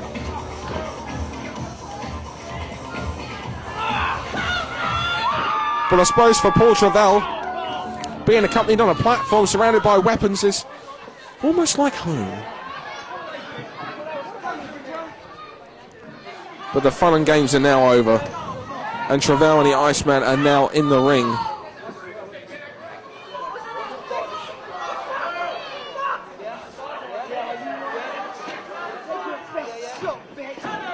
Whoa!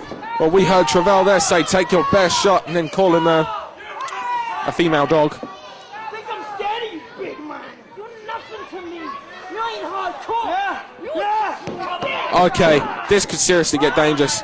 They're now saying that the other isn't hardcore.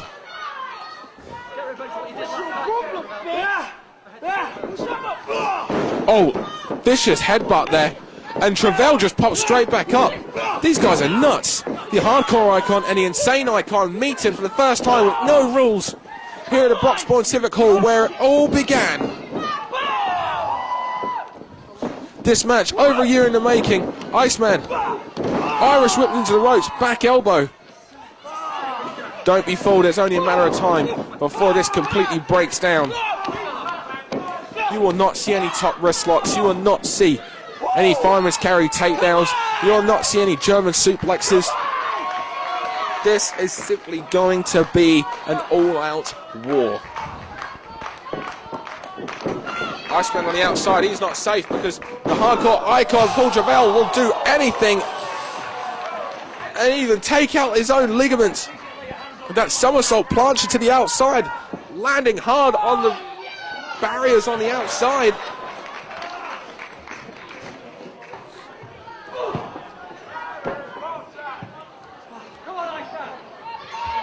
Paul Travell, it was only a matter of time. We knew it'd only be a matter of time before this match spilled to the outside. It's hardcore rules, it's falls count anywhere, and Paul Travell has waited what must feel like an absolute lifetime to get his hands in a hardcore match with the insane icon, the Iceman.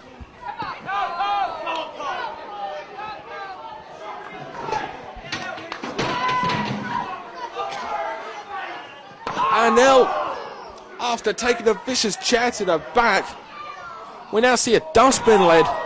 That's pure steel being used as a weapon. Even the fans are cowering away from this. They don't want to get anything near. And there's a traffic cone.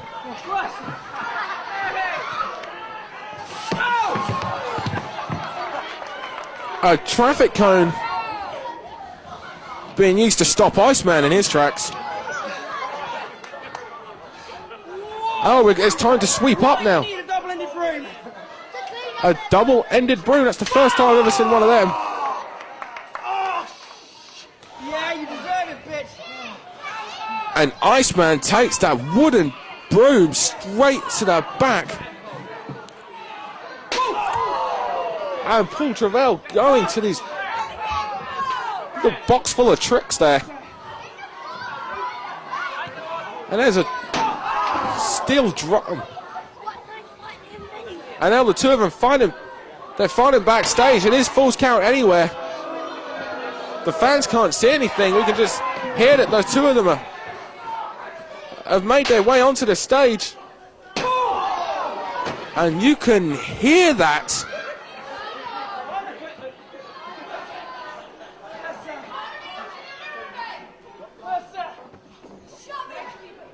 And they're just brawling all over the building here. The fans aren't safe.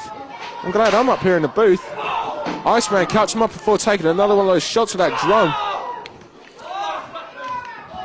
Knife edge chop there. Oh, shut up, Lambert. Shut up. Fans.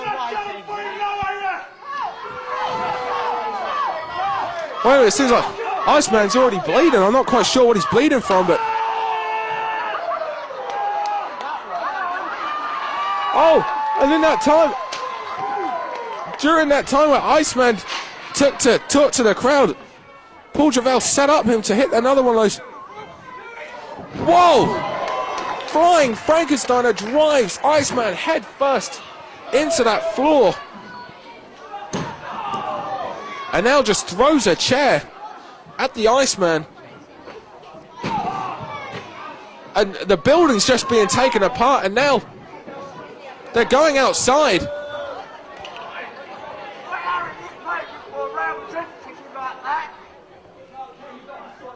What? I can't see what's going on outside, but we can only hear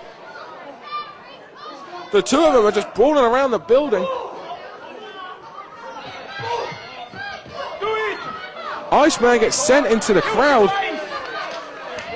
FWA action. It's fantastic. And the fans is taking... and the fan is nailing the Iceman with a hammer.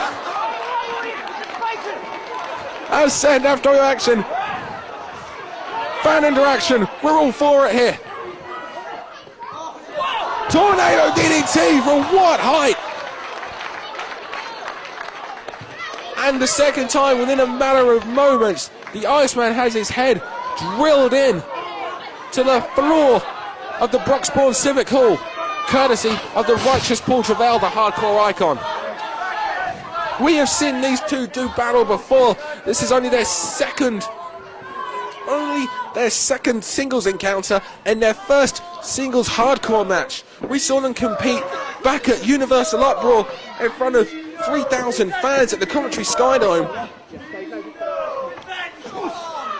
where Paul Travell teams with the hardcore legend Mick Foley, the Sandman, and vicious clothesline there, and Steve Corino, and waged war against Stick Stone, Alex Shane, and the Iceman And Paul Travell took Iceman and himself out by diving off the balcony of the Coventry Skydome and hitting the Tornado DDT. Again, if you do not own that show, check out frontierwrestling.com, click on merchandise.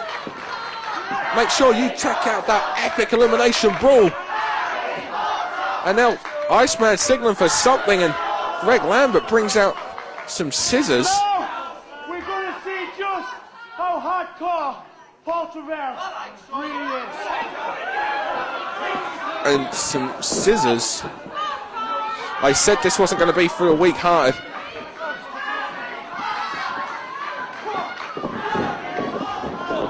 Oh my God!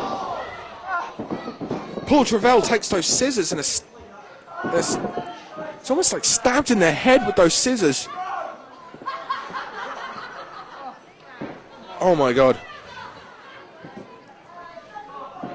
Iceman just swung those scissors, and with all the momentum, and now Iceman, who's already bleeding, and there's a second shot to the head with those scissors, and it seems like Travell is now bleeding as well.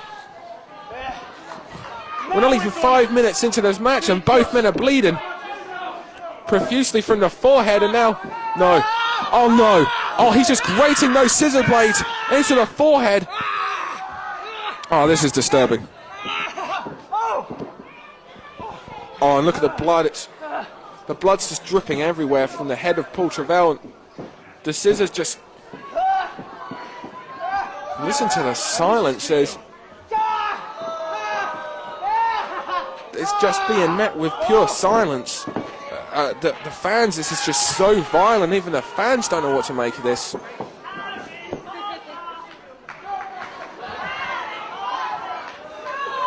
The scissors just being used to grating to the forehead and shredding and ripping the skin of the hardcore icon Paul Travell apart.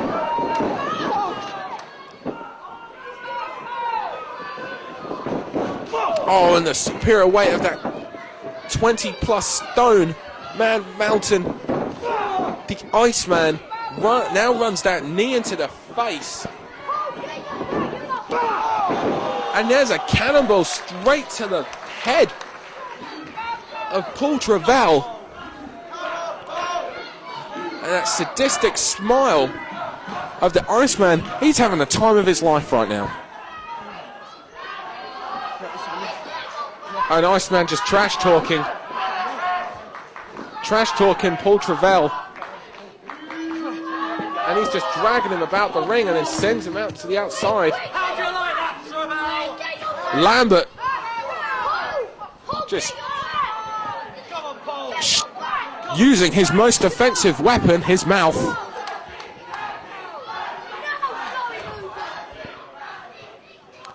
Travell on the outside there. It's only a matter of time before he's just lost far too much blood. And wait a minute. Travell was sent to the outside and... Well, Iceman can't see him. I can't see him. Lambert's saying he can't see him. Wait, Iceman says I think Iceman thinks he's found him. He's going under the ring. Well, there's Falls Count anywhere.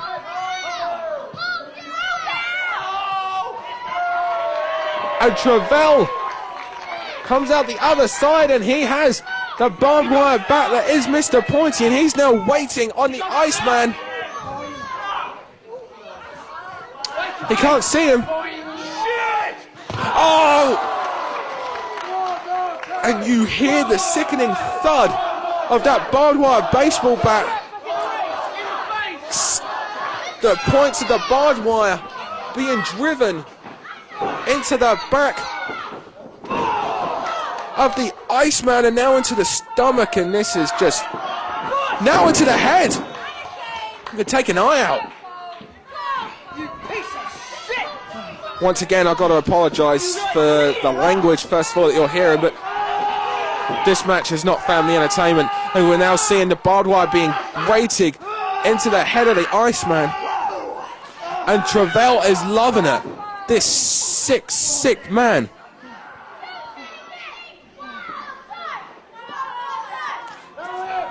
You're insane, Travell. You're a lunatic. I really just first of all need to once again point out, if there are any youngsters in the room with you right now watching this, really you should think twice before continuing to watch this match, because this is just violence. And now Travell has got a bag there. I dread to think what's in it. What he's holding it up, I dread to think. This could just be... Oh no! A bag full of drawing pins. Those pins, look at them.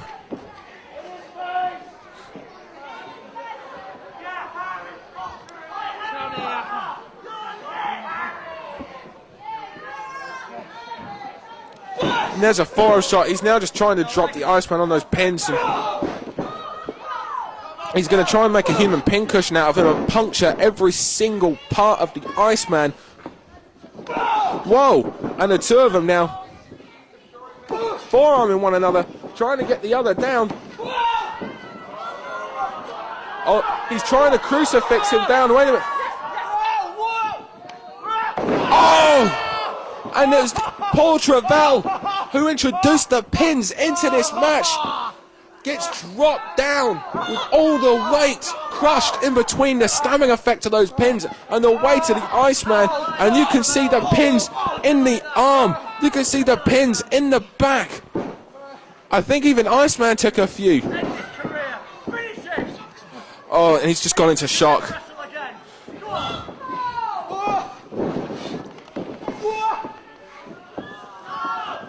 And now another side suplex, dropping Paul Travell onto those pins, and this is just painful to even watch.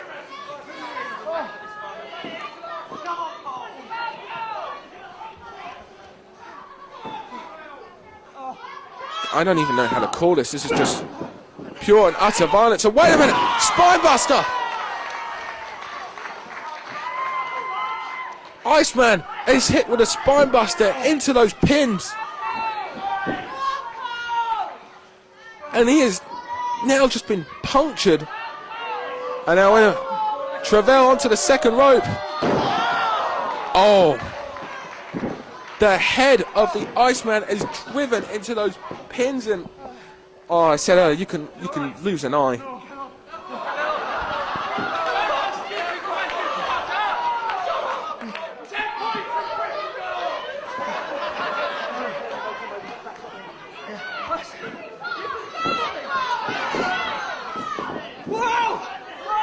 Backdrop to the outside, and we saw some pins fly out of the back of the Hardcore Icon, and oh man, this is just... I've never seen anything quite like this. And you see Paul Travell trying to take those pins, remove them from his ankles, remove them from his legs, remove them from his head, remove them from his back, remove them from his arms. And now, wait a minute. That's what we did last time, we'll do it again, come on. Yeah. And again, as pointed out, this happened last time. Paul Travell was driven through that board, and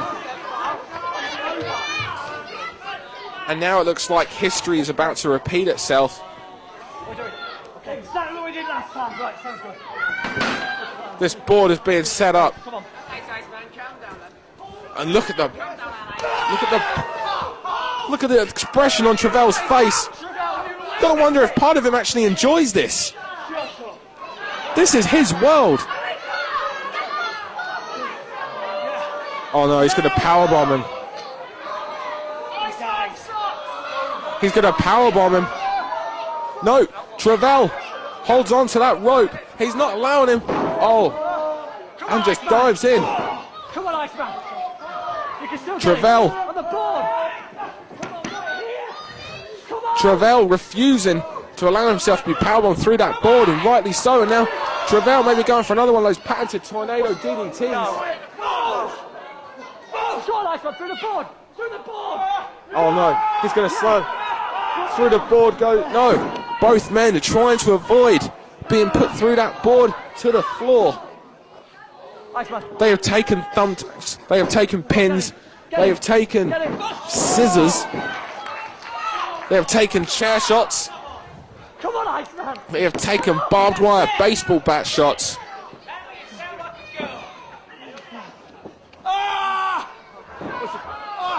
And Paul Travell just rolls him back on top of those pins.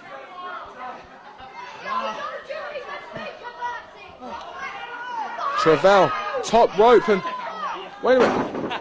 Lambert on the outside interferes and pushes Travell off. Doesn't realise that Travell landed on his feet.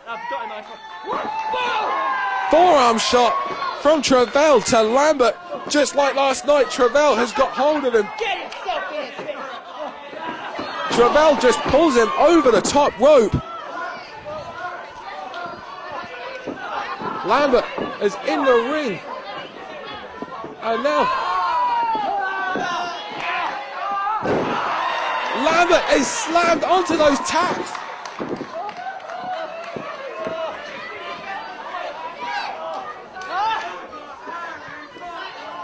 Oh no.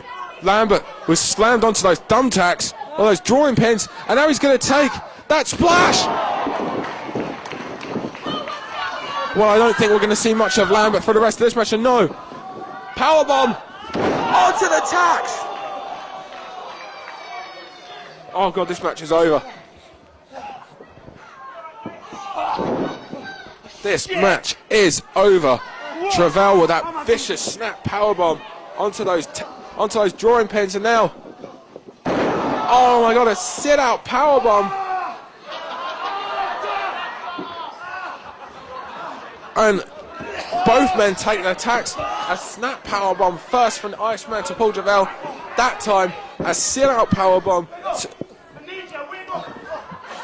Iceman saying he needs Lambert, but Lambert's been taken out completely. He took that splash from the top rope, but now You shut up, you ugly troller!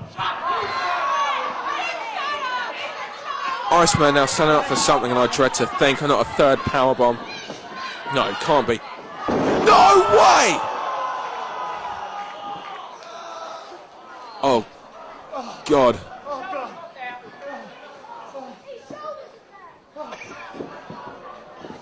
Silence has fallen on this crowd as Move the bat on his shoulders. that bat was just stuck into him. I've never seen anything, and this is it. And the fans erupt as Travell gets the shoulder up. That was 3, 2. I'm at a loss for words here. That was the most sickening thing I think I have ever seen. There was no give. There was nowhere for his back to go except be crushed on that barbed wire baseball Might bat. as well finish the way we started. I have never seen anything like this. Travell's just dead weight.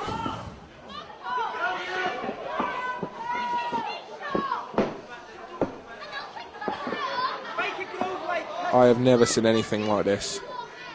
This is for you, you ugly little shit.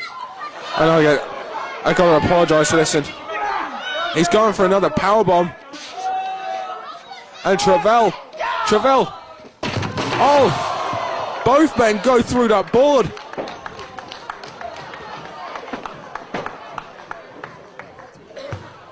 Iceman gets driven to the remaining pieces of that board and to the floor, and both men.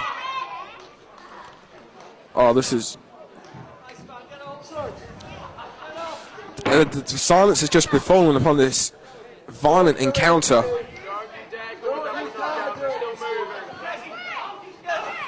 I have never seen anything quite like this. The powerbomb onto that barbed wire baseball bat may be the most sickening thing I've ever seen. And now Iceman was driven in a hurricane runner through the remainder of the board. The knees and the shins of Paul Travell went through that board as well. And both men just ended up on the floor, and both of them looking incredibly glass-eyed.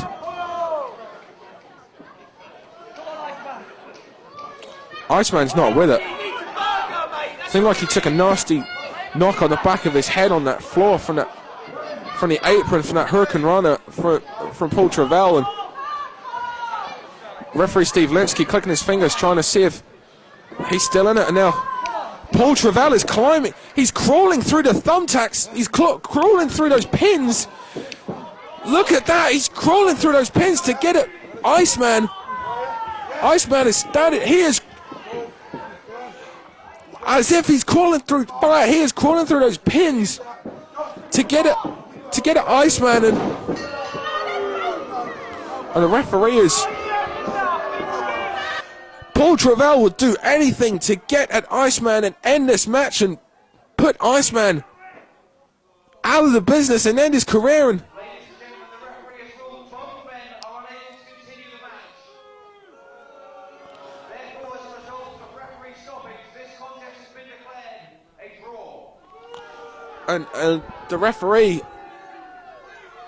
claiming that this match is a draw as he believes that neither man can continue.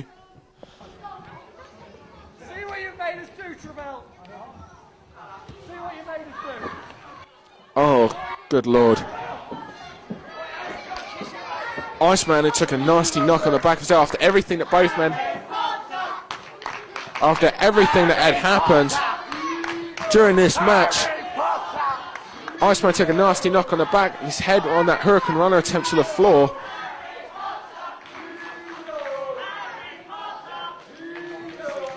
And officials now helping Iceman out, and Paul Travell, who was prepared to crawl through pins to get at Iceman, and he was prepared to put himself through so much to take out the Iceman and to take out Greg Lambert. Come on, Paul. If we can't beat you, we'll take this. And wait a minute, Lambert's taken the barbed wire bat, and Paul Travell being helped up by the referee there to his feet. Oh, and swings at Linsky for ending this match in a draw. Where's my point? Travell asking for where's his Mr. Pointy barbed wire baseball bat. What he doesn't see is that Greg Lambert is actually taking him.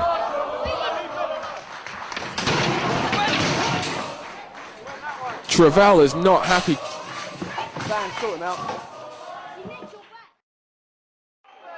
Then, ladies and gentlemen, boys and girls, without further ado, the following contest is set for one fall with a 60-minute time limit, and it is for the FWA British Heavyweight Championship.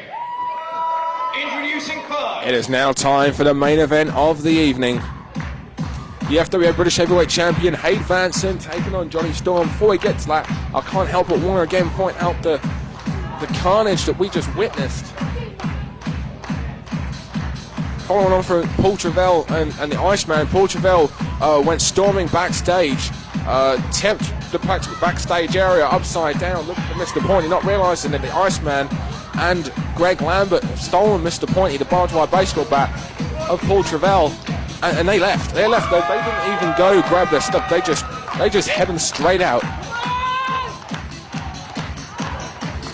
So no doubt, you've got to wonder when the next time we'll see the Iceman and Paul Travell go one-on-one in such a hardcore nature.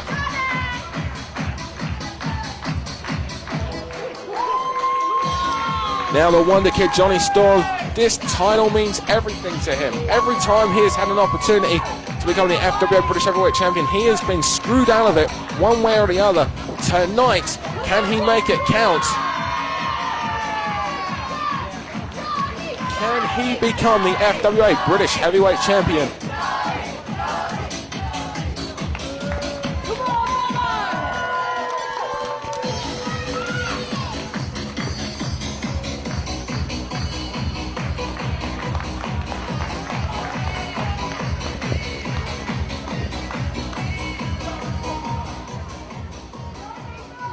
Johnny Storm, number one contender for this title. We saw already an altercation involving he and Hayde Vanson. thanks to the Maxim magazine, who was being promoted to doing a big feature on the FWA, and that will be in the August issue, which will be out in July. Make sure you check that out, and a big thank you to those at Maxim for doing that.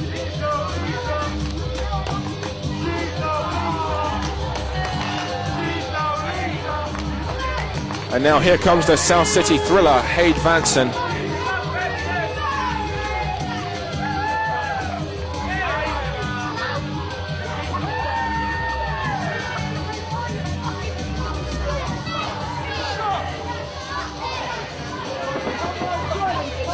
Johnny Storm charging straight for Hade Vanson.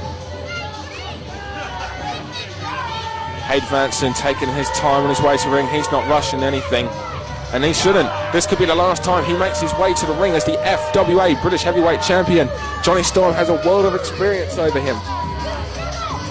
However, the difference factor is the young lady who is holding the ring ropes open there.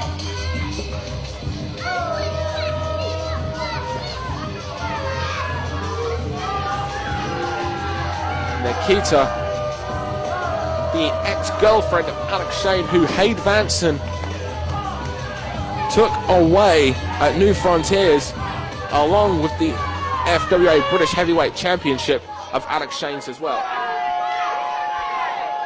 Alex Shane hasn't actually been seen since New Frontiers.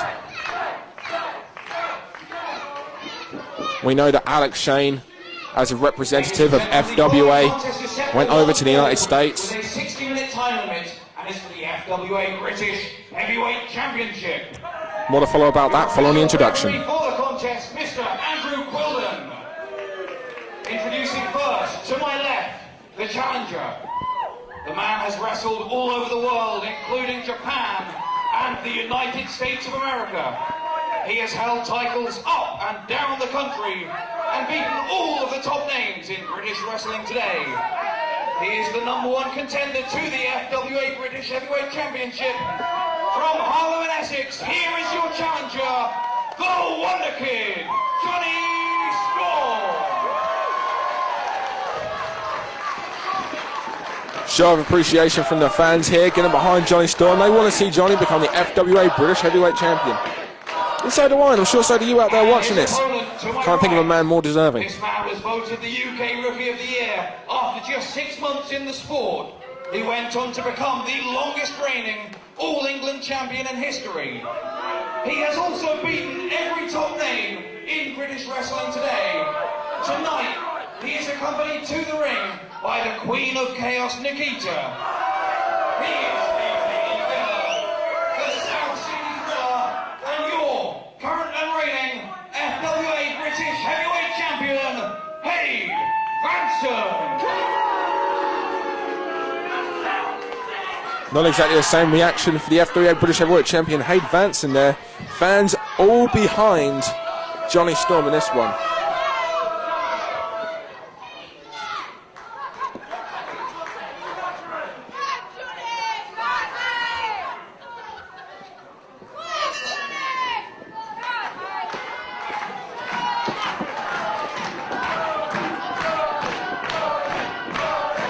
The fans solidly behind Johnny Storm.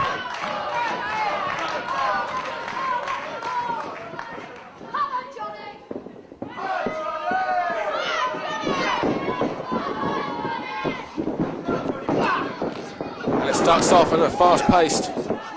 There's the weight advantage of Hade Vanson. Weight and size, easy to see in the corner of the South City Thriller.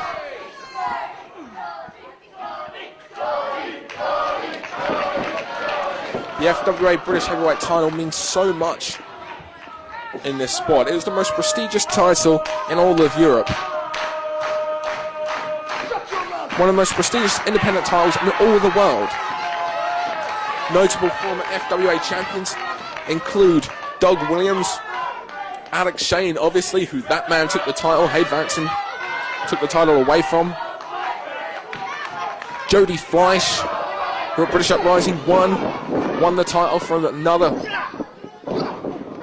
British wrestling legend, the former Flash Barker. Christopher Daniels, the Fallen Angel. He was also a former FWA champion.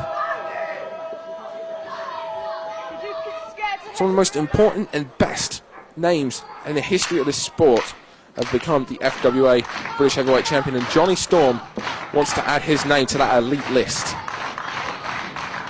In fact, the FWA British title means so much that at No Limits 2,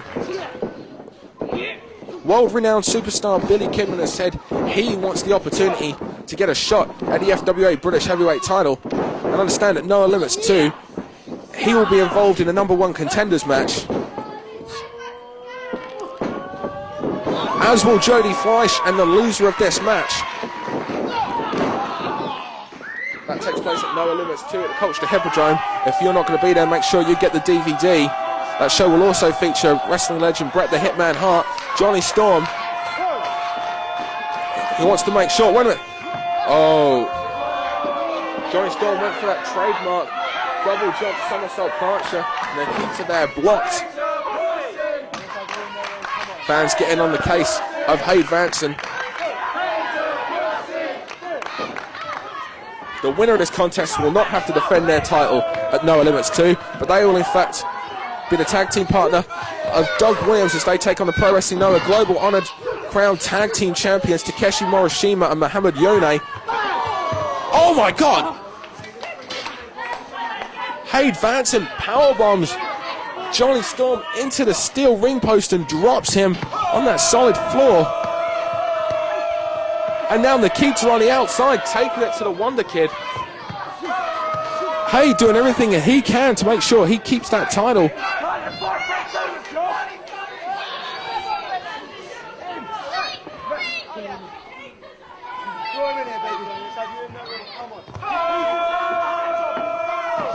Johnny Storm now sent into the ring.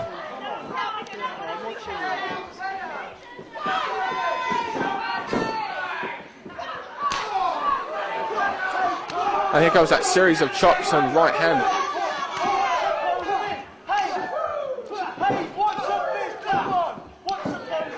Hayde now, after a series of punches and chops,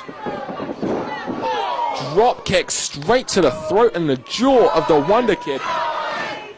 Johnny Storm has always wanted to be the FWA British Heavyweight Champion. Just like everybody else that gets into this business, the FWA title is the pinnacle of your career.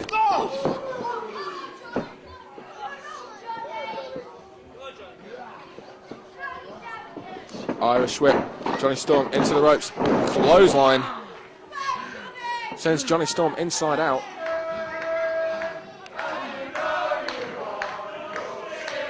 Fans getting on the case of Hayde Vanson, letting them know what they think of him. I even think they know what Hayde Vanson thinks of himself. I don't think he does think that, actually. I think he has quite the ego. Hayde Vanson now going for like a standing figure four there.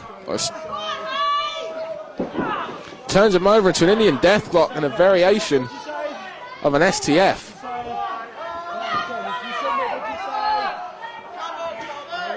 Johnny not quitting. Johnny's trying to fight it through to the ropes. Maybe a bit too early in this match to get a submission from the Wonder Kid. However, if Hayde Vanson can maintain the pressure and Johnny Storm can't get out of it, Johnny Storm might not have no alternative but to quit. Oh, and Johnny Storm, I think Nikita was pulling on the rope away from the referees. Storm managed to make it to the rope though.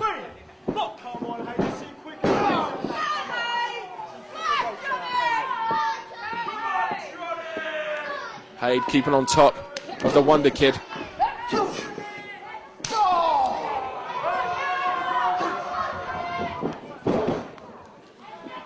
Johnny Storm sent head first into that turnbuckle. Over the top goes Hayde Vanson. Charges in, however, met with an enziguri kick to the back of the skull. Johnny Storm signaling for something. Looks like the Stormster is going to fly.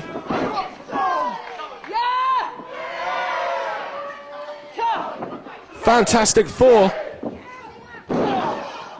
Dropped face first on the knee. Flying head scissor takedown. getting the fans behind it. Fantastic show of technique, speed and agility there from the Wonder Kid, and the Wonder Kid back in charge. Dragon arm drag, trademark Johnny Storm move. This could be all. Hooks the leg, 1, 2, not a good cover though. Hayde Vanson rolls the right shoulder up. Nikita cheering on her man at ringside as always.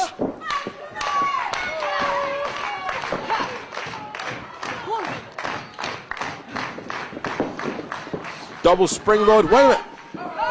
Johnny Storm was going for that trademark double springboard Hurricane Rana here, however, there was Nikita holding on to the leg. Hayde Vanson used the opportunity to just straight Yakuza kick Storm straight to the floor, and once again the tide has changed and Hayde Vanson is in control, and it's all because of that wench on the outside, Nikita. As wenches go though, she's pretty damn hot. As Storm sent straight into those barriers.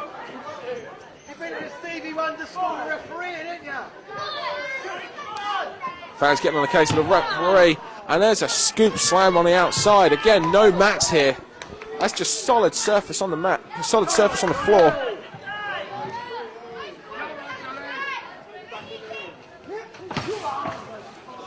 Storm taken again, chest first to that barrier. Hayde Vanson continuing the offense. Another forearm shiver to the face of Johnny Storm. Johnny Storm, you can see, got incensed by that and retaliates with a chop. And now Storm sends Vanson to the barrier. And now sends Vanson to the other barrier. And now, just like we saw earlier, these two are now brawling. They've gone backstage. They're taking it to the back. They're taking it to the top there as well. Wonder kick perhaps, no. Hayde Vanson tried for a Yakuza kick. Oh my lord! I have never seen anything like that. It was a flapjack, sit out flapjack. And Vanson quickly trying to get away from Storm and avoid being counted out. And that's what he's saying, Vanson's making the referee count, and this could be it. Fans getting behind Johnny Storm, trying to make sure he gets back. He's got to the count of 20 to get back in the ring.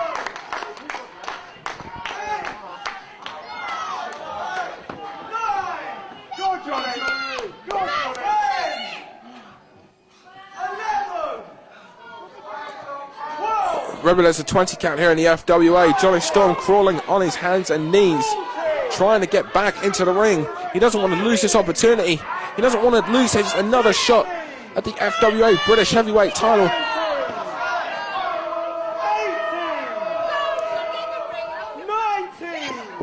And Johnny Storm at the count of 19 gets back in the ring. Hayde Vanson drops the knee on the face, maintains that advantage.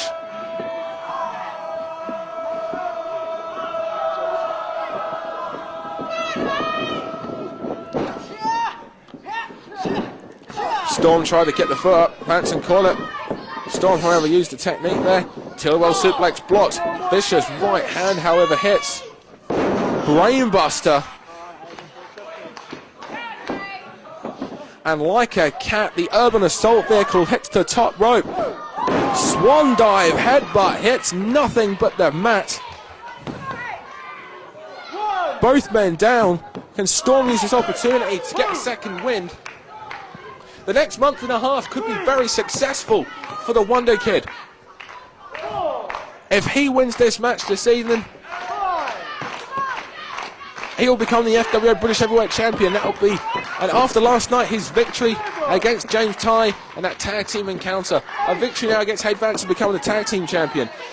If he does that and goes on to that tag match against the Pro Wrestling Noah Global Honor Crown Tag Team Champions Takeshi Morishima and Muhammad Yone, and gets the victory there, he'll then go to Morecambe and team up with Team FWA and take on Team All-Star for the British in the Federation Cup. It could be a successful 6 weeks for Johnny Storm. And Johnny Storm making a retaliation. We saw him finally hit that double springboard Hurricane Rana. He hit the Michinoku driver on Hayde Vanson, which Hayde Vanson hit to the maximum point of Nick Lofty earlier. Lion Salt, K-Brother Moonsault there. Gets a 2 count.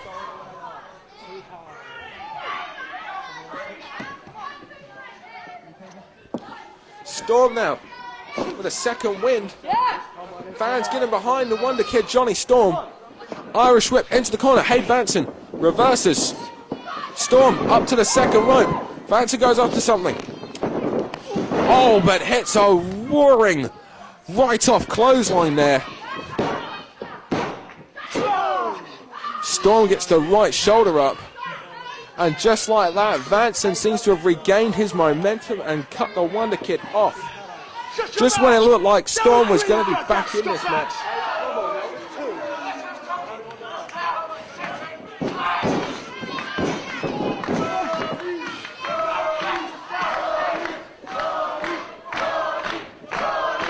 Fans firmly in the corner of the Wonder Kid Johnny Storm. Everything to play for in this match, the FWA British Heavyweight Championship. I'm sure Hayde Vanson, the last thing in his mind is losing the FWA British Heavyweight title. Storm fighting back. Whoa, going for a body scissors there. Turn into a DDT. And Hayde Vanson could lose the title here. No. Hayde rolls that right shoulder up, almost an instinct there.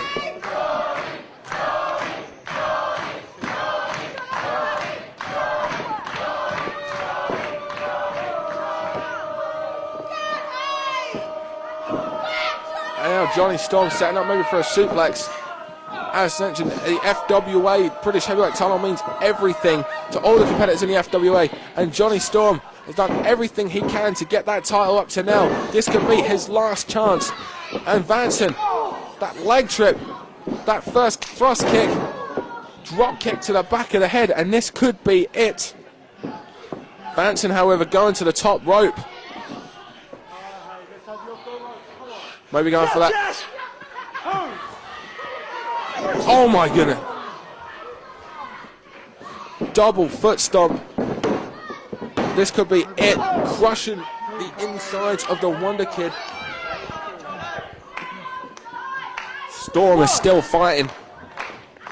Any normal man would be down by that. And don't be fooled. While Johnny Storm is smaller than average, but he's so much larger than life than 90% of the people that exist in the world. And his fight in this match is proving that. Irish whip into the corner. Johnny Storm tries to kip up over. Vanson catches him. Oh, and the foot of Johnny Storm catches Andy Quilden. Wonderworld perhaps on Hayde Vanson. I'm not quite sure what it was that Hayde Vanson was going for.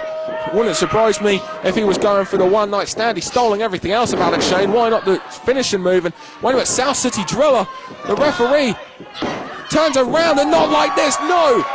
The Wonder Kid kicks out of the South City Driller. That's the first time I think I've seen anyone kick out of that move. After straight away being covered, Johnny Storm will not quit. I think Hayde Vanson is at a loss for words and at a loss for moves. Johnny Storm will not be denied here at Broxbourne. And there's another right-off clothesline. This time it takes out the referee, Andy Quilden. The Wonder Kick of Johnny Storm. And now Nikita from behind. Series of forearm shots not really having much of an effect. Oh, Nikita just goading. I'm not sure how wise this is. Wonderworld just drills Nikita on the back of her head. And I don't think Nikita is going to be much more of an offensive player in this match. And now Johnny Storm setting up maybe for another one of those Hurricane Ranas. And wait a minute, wait a minute. No, who's that? No. That's Robbie Brookside from All Star Wrestling. No, not like this. The referee recovers. No. Robbie Brookside hit that Brookside close icon class and move of his while the referee had his back turned. Brookside's not even booked here. How he was wrestling on an All-Star Wrestling show in Croydon this evening. You're telling me he's actually left there with enough time to come towards to come here and try to cost Johnny Storm and mess up this FWA title match. And Nikita has the referee on. Brookside turns the small package over and gets the victory. Banson steals it thanks to Robbie Brookside from All Star Wrestling. Ladies and gentlemen, the winner Banson would not be the FWA British Heavyweight Champion if it was. I don't understand this. Why is Brookside?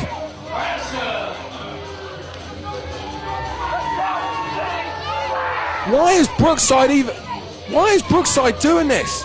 Security circling him, circling Robbie Brookside, are trying to keep him away, but they're not willing to get too close because he made it plainly obvious he's just going to hit them. And now Brookside's just making his way around ringside area, just defying the security. I've come especially fresh from Croydon because I heard that you had a chance to become a heavyweight champion. Ha! Not on my Nelly. This little imp used to wait outside Chelmsford for my autograph. What are you doing To be here? quite honest, it's an absolute disgrace that I come here and I'm seated and subjected to stouse nonsense of that fat knob there. I'll tell you one thing. On the 13th of May, I'm walking, not down south, we're walking the north of England where people are people. FWA against All Star.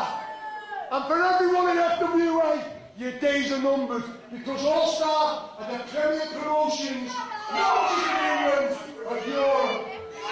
Mark the day, Johnny Storm, 13th of May.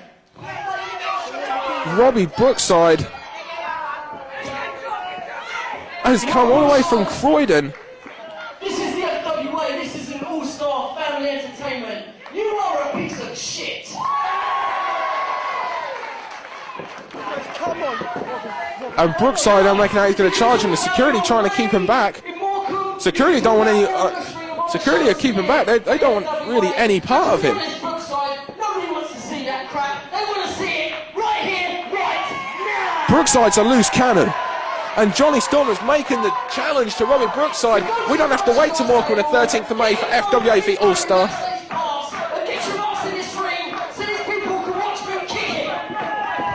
Robbie Brookside, no doubt a British wrestling legend, but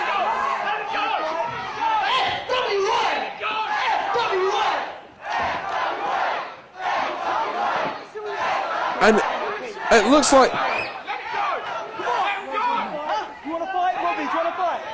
FWA seem to be all for this match taking place right now. Do you actually think and believe, after coming from Germany this morning and going on a title fight at Croydon, that I would even put my services for free in with a bunch of so-called smart marks that are paying over the odds to watch you? You get yourself in shape, you get yourself in order, and when the time is right and the money's right, I'll be there. Bye-bye, you gang of smart knobs. Robbie Brookside, I cannot believe it. Robbie Brookside has come all the way from Croydon to invade this FWA show on behalf of All Star Wrestling. Brian Dixon, the promoter of All Star Wrestling, Johnny Storm referring to. It doesn't matter where it's going to be, whether it's May, in Morecambe, August, here in Broxbourne, or an all-star card, on a Premier card, it doesn't matter. I just hope each and every one of you people get to see it when I kick the crap out of that long-haired poof. Robbie Brookside cost Johnny Storm this FWA British Heavyweight Championship match, and now all eyes go to the FWA versus All Star for the British Interfederation Cup, where these two will be on opposing teams. And Johnny Storm will no doubt be looking for revenge.